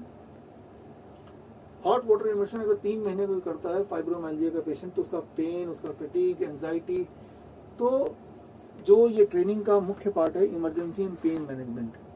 तो पेन मैनेजमेंट, जैसे अगर हम इस कॉन्टेक्स्ट में बात करें फाइब्रोमाइल्जिया के केस में, फाइब्रोमाइल्जिया में पेन के कुछ पॉइंट्स होते हैं।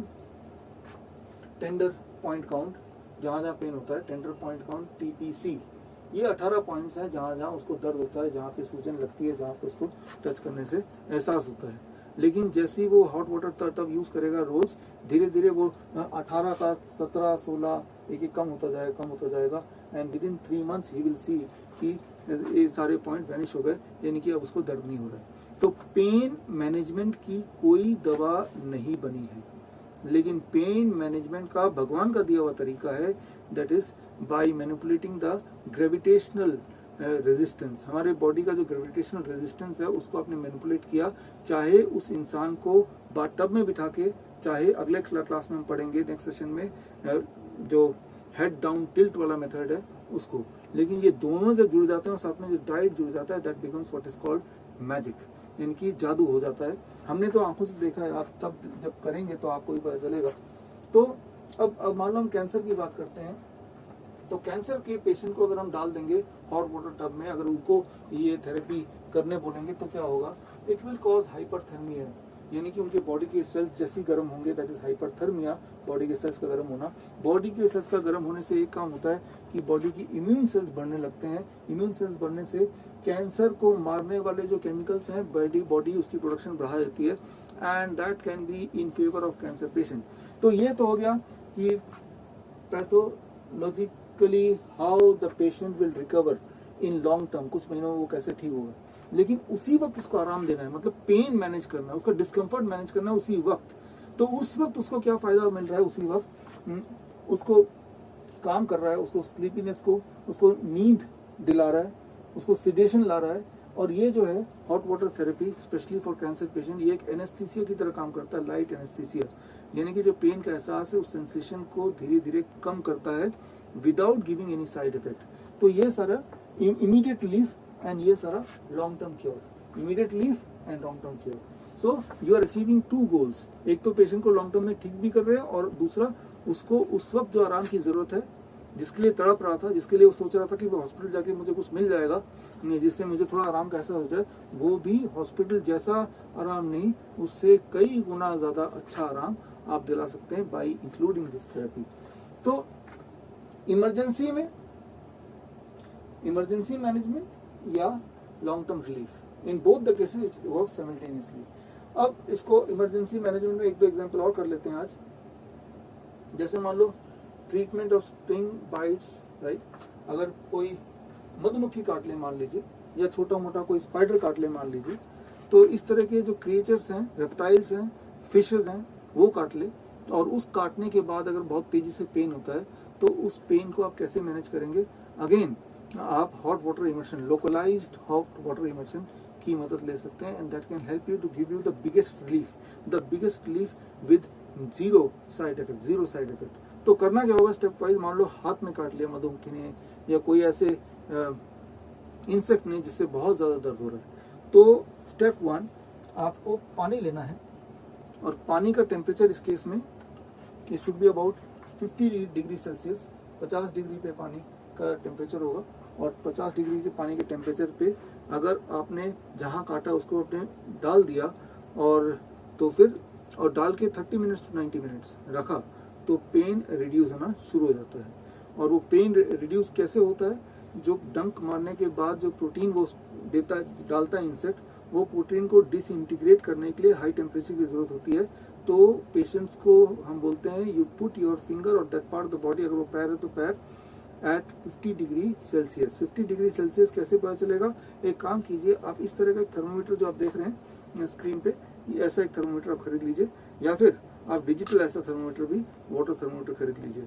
क्योंकि ये जो इस वाले आज के क्लास के कॉन्टेक्स्ट में बात करें तो the temperature of the water is very very important, right. So अब अगर इसका उल्टा कर लेते हैं, हॉट की जगह अगर ठंडा पानी कर देते हैं तो क्या होगा, असर भी उल्टा ही होगा। वो कैसे, कोल्ड वाटर, अगर किसी भी इंसान के बॉडी के टेम्परेचर को 35 डिग्री, बॉडी के कोर के टेम्परेचर 35 डिग्री सेल्सियस पे ले आएंगे तो वो कंफ्यूजन, डिसओरिएंटेशन होने लगेगा। 34 पे ले जाएंगे और कम कर देंगे, एमनीजिया। 33 और कम कर देंगे, कार्डिक अर्टमिया, यानी कि उसका हार्ट ठीक से काम नहीं कर रहा, रिदमिक नहीं काम कर रहा। 33 to 30 डिग्री के बीच में वो बेहोश हो सकता है। 28 डिग्री पे कार्डिक अरेस्ट आ सकता है, यानी कि उसकी सांसें बंद और उसकी धड़कनें बंद, और उससे नीचे तो डेथ। कार्डिक अरेस्ट और डेथ लगभग सेम है। Cardiac arrest is, you can call it temporary death. आपने कई बार सुना होगा कि हेल्दी था, सुबह सुबह नहाने गया और वहीं पे उसको ब्रेन स्ट्रोक हो गया, वहीं पे उसको हार्ट अटैक आ गया। प्रोबेबली वो जब नहाने गया तो उसने ठंडे के मौसम पे ठंडे पानी से एकदम से झटके से नहा लिया, और जैसे ही वो नहा लिया तो उसके बॉडी के कोर का टेम्परेचर थोड़ा डिप किया, और डिप करते ही उसे कार्डियक अरेस्ट आ गया। तो ये एक कॉमन चीज़ें जो होती हैं और बहुत दुख की बात है, लेकिन आपके माध्यम से हम ये चाहेंगे कि आज अगर आप सोचते हैं कोई एक चीज़ हम लोगों को बताएं आज की इस ट्रेनिंग से, जिससे हम प्रिवेंट कर सकते हैं, रोक सकते हैं इस तरह के कार्डियक अरेस्ट, इस तरह के ब्रेन स्ट्रोक को रोक सकते हैं, तो एक चीज़ ये कि सुबह सुबह बहुत ठंडे पानी से ना नहाएं तो ठीक है। नॉर्मल टेम्परेचर, राइट, ठंडी के मौसम में बहुत ठंडे पानी से नहाने की जरूरत नहीं, वार्म वाटर से। Warm water heels, cold water kills. Warm water heels, cold water kills, right. In context जब उसे बॉडी, पीने की बात नहीं कर रहा हूँ मैं, नहाने की बात कर रहा हूँ, उसके बाद टब में जाने की बात कर रहा हूँ, राइट, जब वो पानी आपके बॉडी में लगता है उसकी बात मैं कर रहा हूँ। सो लेकिन अभी हमने जो जहाँ तक सीखा है, तो यहाँ आज की जो क्लास है वो एक तरह से एक थ्योरी है। हमने आपको थ्योरेटिकली समझाया कि हाँ ये हो सकता है, हमने ये भी समझाया ये कैसे हो सकता है, इसके पीछे का साइंस क्या है, राइट। लेकिन इसको अगर एक्चुअली आप इम्प्लीमेंट करेंगे तो बहुत थोड़ी छोटी छोटी बातें हैं जिनको आपको समझना होगा, और तभी जाके आप सक्सेसफुली किसी भी पेशेंट का लाभ कर सकते हैं, फायदा कर सकते हैं। और वो जो चीज़ें हैं हम आने वाले सेशंस में करेंगे। एक दिन में बहुत सारा कुछ हमको बता दूंगा तो आपको हजम ही नहीं होगा, वो डाइजेस्ट नहीं होगा, और वो एक खतरनाक बात होगी।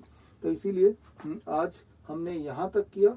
आने वाले सेशन में हम क्या करेंगे उसकी भी एक ग्लिम्स आप देख लें आने वाले दिनों में, राइट।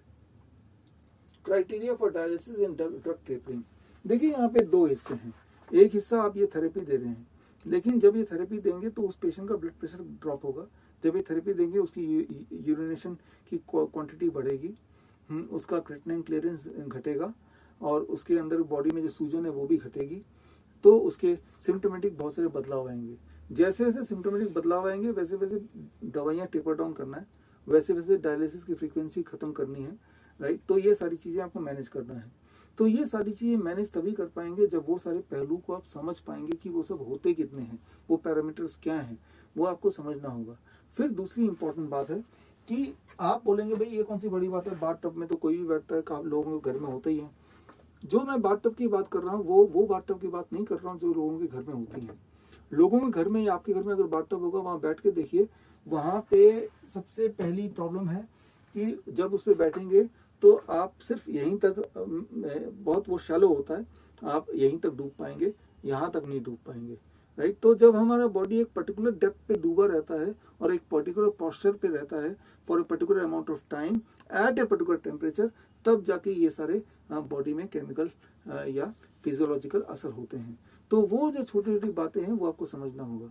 तो मतलब ये कि बाथटब का डिज़ाइन क्या होना चाहिए, उसका साइज़ क्या होना चाहिए, ये भी बड़ा इंपॉर्टेंट है। ये मैं आपको बता देता हूँ क्या साइज़ होना चाहिए। 27 inch by 27 inch and length is 5 feet, right. कम से कम ऐसा होना चाहिए, जैसे मैं बता रहा हूँ इसको देख के, कि ये 5 फीट का, ये 27 इंच का, और ये भी 27 इंच का।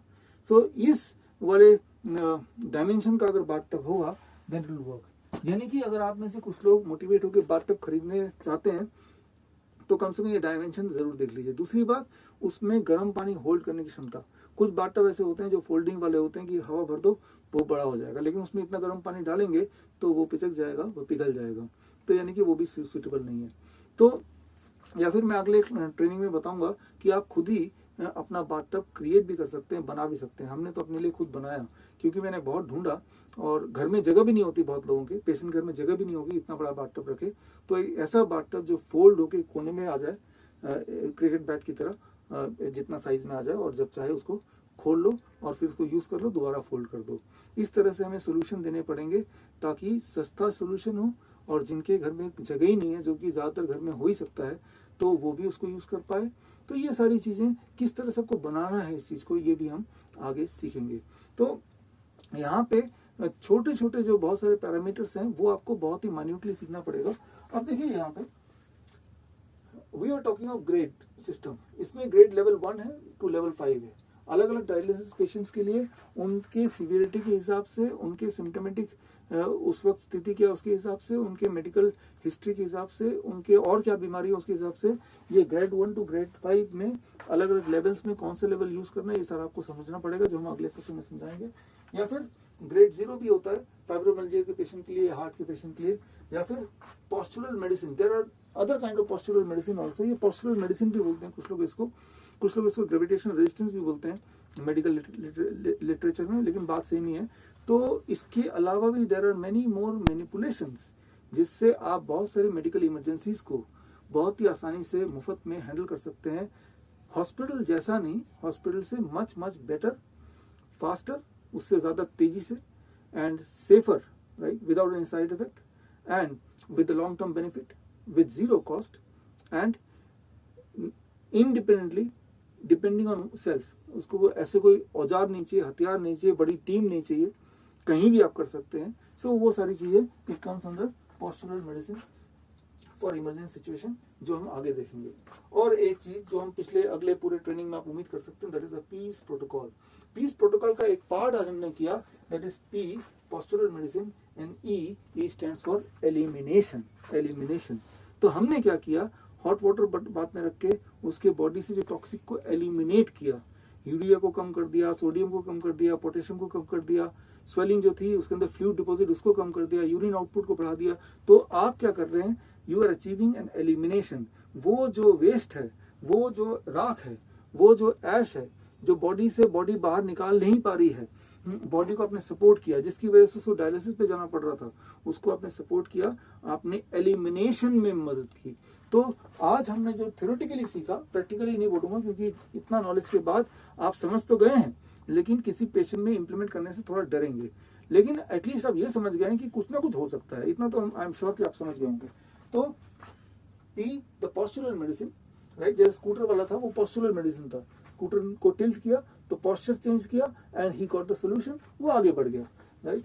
सो ई एलिमिनेशन, आगे ACE आएगा, वो मैं अभी बताने नहीं वाला हूँ कि थोड़ा सा सस्पेंस रहना चाहिए, सारी सस्पेंस आज नहीं खुलना चाहिए, लेकिन मैं आपको ये जरूर बता सकता हूँ कि अगर जो लोग DIP टाइप जानते हैं, जो लोग फ्लूइड यूज किया है, अगर उससे आपको कॉन्फिडेंस आया कि आप किसी भी तरह से लाइफ थ्रेटनिंग डिजीज या इवन कोविड या सो कॉल्ड, हम तो कोविड मानते नहीं, हम तो उसको फ्लू मानते हैं, या कोई भी और इन्फेक्शियस डिजीज को अगर आप हैंडल कर सकते हैं स्ट्रांगली विद कॉन्फिडेंस, मैं आपको बता सकता हूँ इस ट्रेनिंग से, इस ट्रेनिंग के बाद आपको इतना कॉन्फिडेंस आ जाएगा, किसी भी तरह की मेडिकल इमरजेंसी हो, अल्टीमेटली वो भगवान है जो हमें जिंदा रखता है, ये बात हमें हमेशा याद रखनी चाहिए, लेकिन किसी भी और हॉस्पिटल से, दुनिया के किसी भी हॉस्पिटल से ज़्यादा बेटर आप हैंडल कर सकते हैं, ये शर्त मैं लगा सकता हूँ किसी के साथ भी, राइट, ये मैं आपको बता सकता हूँ। This is what you can expect.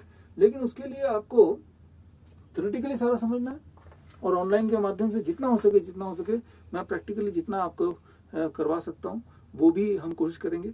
और एक तरीका हमने निकाला है कि हमारे हॉस्पिटल, जो hymns hospital and institute of integrated medical science, Chandigarh में जो हॉस्पिटल है, आप चाहे तो वहां जाके इंटर्नशिप कर सकते हैं, you can do internship there. Internship कैसे कर सकते हैं, आपके आसपास किडनी के पेशेंट्स होंगे, डायलिसिस के पेशेंट्स होंगे, या ब्लड प्रेशर के पेशेंट्स होंगे, या डायबिटीज के पेशेंट्स होंगे, या हार्ट के पेशेंट्स होंगे। तो इस तरह के जो मेडिकल इमरजेंसीज के पेशेंट्स हैं, उनमें से कोई भी पेशेंट्स अगर आप लेके आते हैं दिस आवर हॉस्पिटल, तो अगर वो पेशेंट इस मेथड से ठीक होना चाहते हैं, तो पहला स्टेप क्या है, bishop.com/EPM patients, ये स्पेशली लिंक आपके लिए बनाया है, ये नॉर्मल किसी के लिए नहीं है, ये आपके लिए। यहाँ भरेंगे और यहाँ पे आपका नाम लिखेंगे, जहाँ पे रेफरेंस दिया होगा EPM trainee, you are EPM trainee, आप अभी ट्रेनी है, अभी ट्रेनिंग कंप्लीट नहीं हुआ, तो ट्रेनिंग में आपका नाम लिखेंगे। फिर वो हमारे हॉस्पिटल आ जाएगा, वो फॉर्म मिल जाएगा, हम उसको अप्रूव करेंगे, मतलब कि हाँ, कि हम अप्रूव किया कि हम इस पेशेंट को ले रहे हैं। हम देखेंगे उसकी स्थिति ऐसी है क्या, हम उसकी मदद कर सकते हैं, in most of the cases yes. अब जब वो पेशेंट आएगा तो आप as a trainee, EPM trainee उसके साथ एकम्पनी कर सकते हैं, और उसके साथ एकम्पनी करेंगे तो इंटर्नशिप करेंगे जब तक वो रहेगा हॉस्पिटल के अंदर। इंटर्नशिप आपकी फ्री होगी, मतलब आपका रहना, आपका खाना, आपका ट्रेनिंग, वो सब जब तक वो पेशेंट रहेगा तब तक के लिए ये हॉस्पिटल ही स्पॉन्सर करेगा। और जब वो ट्रेनिंग के बाद उस पेशेंट को सक्सेसफुल लेके जाएंगे वापस, तो एक इंटर्नशिप लेटर भी आपको हॉस्पिटल इशू करेगा कि हाँ, यहाँ पे इन्होंने इंटर्नशिप किया है। बिकॉज ये जो ट्रेनिंग है ये वर्चुअल है, लेकिन वर्चुअल के साथ अगर थोड़ा सा इंटर्नशिप जुड़ जाएगा तो इस ट्रेनिंग की वैल्यू आपके लाइफ में, आपके करियर में और बढ़ जाएगा। So that is what. और पूरे दुनिया में मुझे लगता है अभी यही एक हॉस्पिटल है जहाँ पे इंटीग्रेटेड मेडिसिन, मतलब ये है कि पोस्चरल मेडिसिन को पूरी तरह हमने यूज़ किया है। कहीं और भी ऐसा होते हुए हमने देखा नहीं है जहाँ पूरी तरह से पोस्चरल मेडिसिन से ही इमरजेंसी को हैंडल करते हों, जहाँ पे oxygen cylinder, ventilator, dialysis machine, ये सब चीज़ें ना हो, उसकी जगह ये यूज़ करते हो।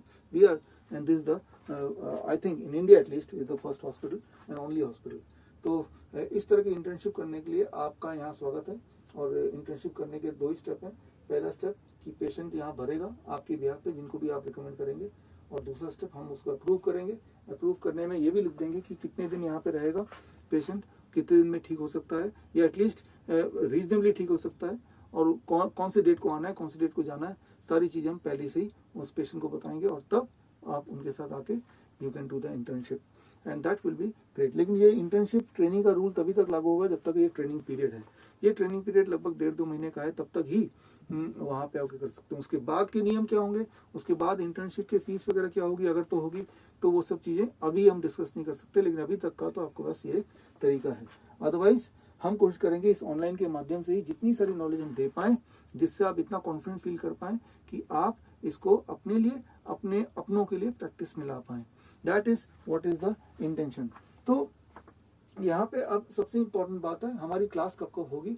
अब देखिए, हर सैटरडे हमने, कोई कंफ्यूजन ना रहे, हर सैटरडे को आपकी क्लास होगी जब तक खत्म नहीं होगा, राइट। तो हर सैटरडे दिमाग में रख लीजिए। कितने बजे होगी, जितने बजे आज थी, यानी कि 3 बजे हिंदी बैच, 6 बजे इंग्लिश बैच। कोई एक बैच चुन लीजिए, दोनों बैच में एंट्री इज नॉट अलाउड।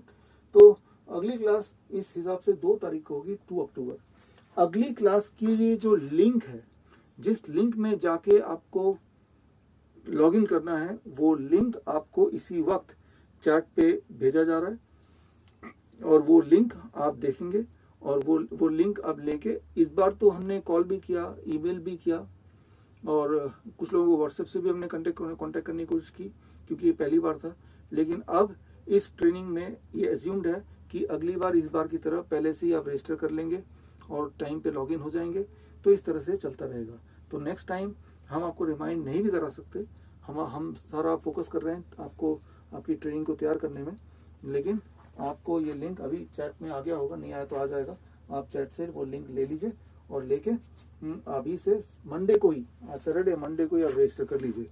और अगले सैटरडे को एक अलग ट्रेनिंग, मीन्स कि आपको स्ट्रेंथन करना है, ऐसे टूल्स दे देने कि आप इंडिपेंडेंटली इमरजेंसी हैंडल कर पाएँ, चाहे वो आयुर्वेद के टूल्स हों, चाहे वो एक्यूप्रेशर के टूल्स हों, चाहे वो पोस्चरल मेडिसिन के टूल्स हों, चाहे वो नेचुरोपैथी के टूल्स हों, ताकि आप किसी भी सिचुएशन में मेडिकल इमरजेंसी को बाकी जितने भी अभी प्रेजेंट अवेलेबल या जितने भी प्रेवलेंट प्रैक्टिसेस हैं, उनकी तरह नहीं, कंपटीशन में उनसे फास्टर, जो जल्दी काम करे, सेफली काम करे, बिना ज़्यादा पैसे के या थोड़े से पैसे के या फ्री में काम करे, और इसमें किसी पे निर्भरता ना हो, कहीं भी उपयोग में आए। ये सारे जो मेथड्स हैं, इसकी सिर्फ एक ही डिसएडवांटेज है, वो डिसएडवांटेज ये है कि इसमें कोई ज़्यादा व्यापार नहीं हो पाएगा। व्यापार नहीं हो पाएगा मतलब बिजनेस ट्रांजैक्शन ज़्यादा नहीं हो पाएंगे। जो डायलिसिस वाला जो है, डायलिसिस मशीन हर बार, हर हफ्ते में 2 बार, 3 बार, 4 बार, 5 बार, 6 बार, 9 बार, 10 बार, अलग अलग ड्यूरेशन में पेशेंट को जाना ही पड़ता है, क्योंकि मशीन वहाँ पे, उसका जो नेफ्रोलॉजिस्ट है उसी को पता है उसको कैसे चलाना है, उसी नर्स को पता है, तो पेशेंट मजबूर है। तो जिंदगी भर जाता रहेगा जब तक वो मर नहीं जाएगा उस डॉक्टर के पास। तो डॉक्टर का बिजनेस बढ़ेगा, पैसा बढ़ेगा। लेकिन ये जो टेक्निक मैं आपको बता रहा हूँ, जब आप पेशेंट को बता देंगे, वो एक दिन करके समझ जाएगा कैसे करना है, और अगले दिन से वो खुद ही घर पे कर लेगा। तो ये एक नुकसान है कि इससे व्यापार तो नहीं होगा, लेकिन फ़ायदा ये है कि ये इंसानियत है। आप किसी को जान दे, उसकी बचा पा रहे हैं, उसकी लाइफ को पहले से थोड़ा बेहतर कर पा रहे हैं। I think that is the biggest thing one can achieve और one would like to achieve. तो इसीलिए शायद इस तरह के टेक्निक्स ऑलरेडी एग्जिस्ट करते हैं और बड़े ही यूजफुल हैं, लेकिन इसको कोई फैलाता नहीं है। इनफैक्ट जो लोग इसको फैलाना चाहते हैं, उनको भी रोकने की कोशिश करते हैं, बाय दोज पीपल जिनका बिजनेस इफेक्ट करता है। लेकिन हम और आप आगे बढ़ते रहेंगे इस उम्मीद से कि इस टेक्निक को आखिरी पेशेंट तक भी पहुंचाएं, हर पेशेंट तक पहुंचाएं, राइट। सो अगली बार ये जो, I am not the expert of Ayurveda, I am not the expert of acupressure, बहुत सारे और थेरेपीज हैं जिनका मैं एक्सपर्ट नहीं हूँ, तो उनकी आगे आने वाले टाइम में एक्सपर्ट्स से आप रूबरू होंगे। और उस ट्रेनिंग में भी मैं आऊँगा, लेकिन मैं एज ए पार्टिसिपेंट आऊँगा आपकी तरह। I will also learn little bit, right. जिन जिन चीज़ों की मेरी नॉलेज कम है या उतनी ज़्यादा नहीं जितनी होनी चाहिए, और जहाँ जहाँ I think that I am confident, वहाँ I am there with you. और इस तरह से हम इस पूरे जर्नी को, सफ़र को पूरा करेंगे, और सफ़र जब पूरा होगा तो उसके बाद से प्रैक्टिस शुरू हो जाएगा। तो खैर आगे इस पूरे ट्रेनिंग के दौरान मैंने एक इंसान का नाम लिया, doctor Avdhesh Pandey. Doctor Avdhesh Pandey radiologist हैं, हमारे मित्र हैं और डायरेक्टर हैं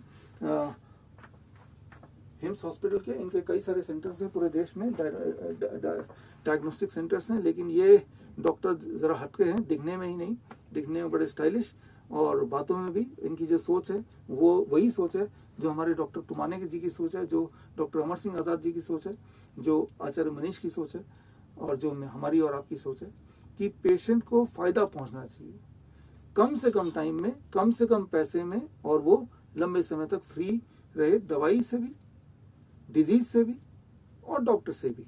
तो इस उम्मीद के साथ कि हम इस समाज को, इस दुनिया को एक बेहतर जगह बना पाएँ with lesser pain and lesser conflict and lesser all kind of disruptions, right. तो इस उम्मीद के साथ कि हम एक अच्छा भविष्य बनाएंगे हम मिलके, और जो अभी करप्शन चल रहा है मेडिसिन के नाम पे, बीमारी के नाम पे, डर के नाम पे, भय का व्यापार चल रहा है, इससे भी लोगों को आज़ाद करेंगे विद द नॉलेज। इस उम्मीद के साथ मैं विदा लेता हूँ, मिलते हैं next week. All the best, Jai Hind.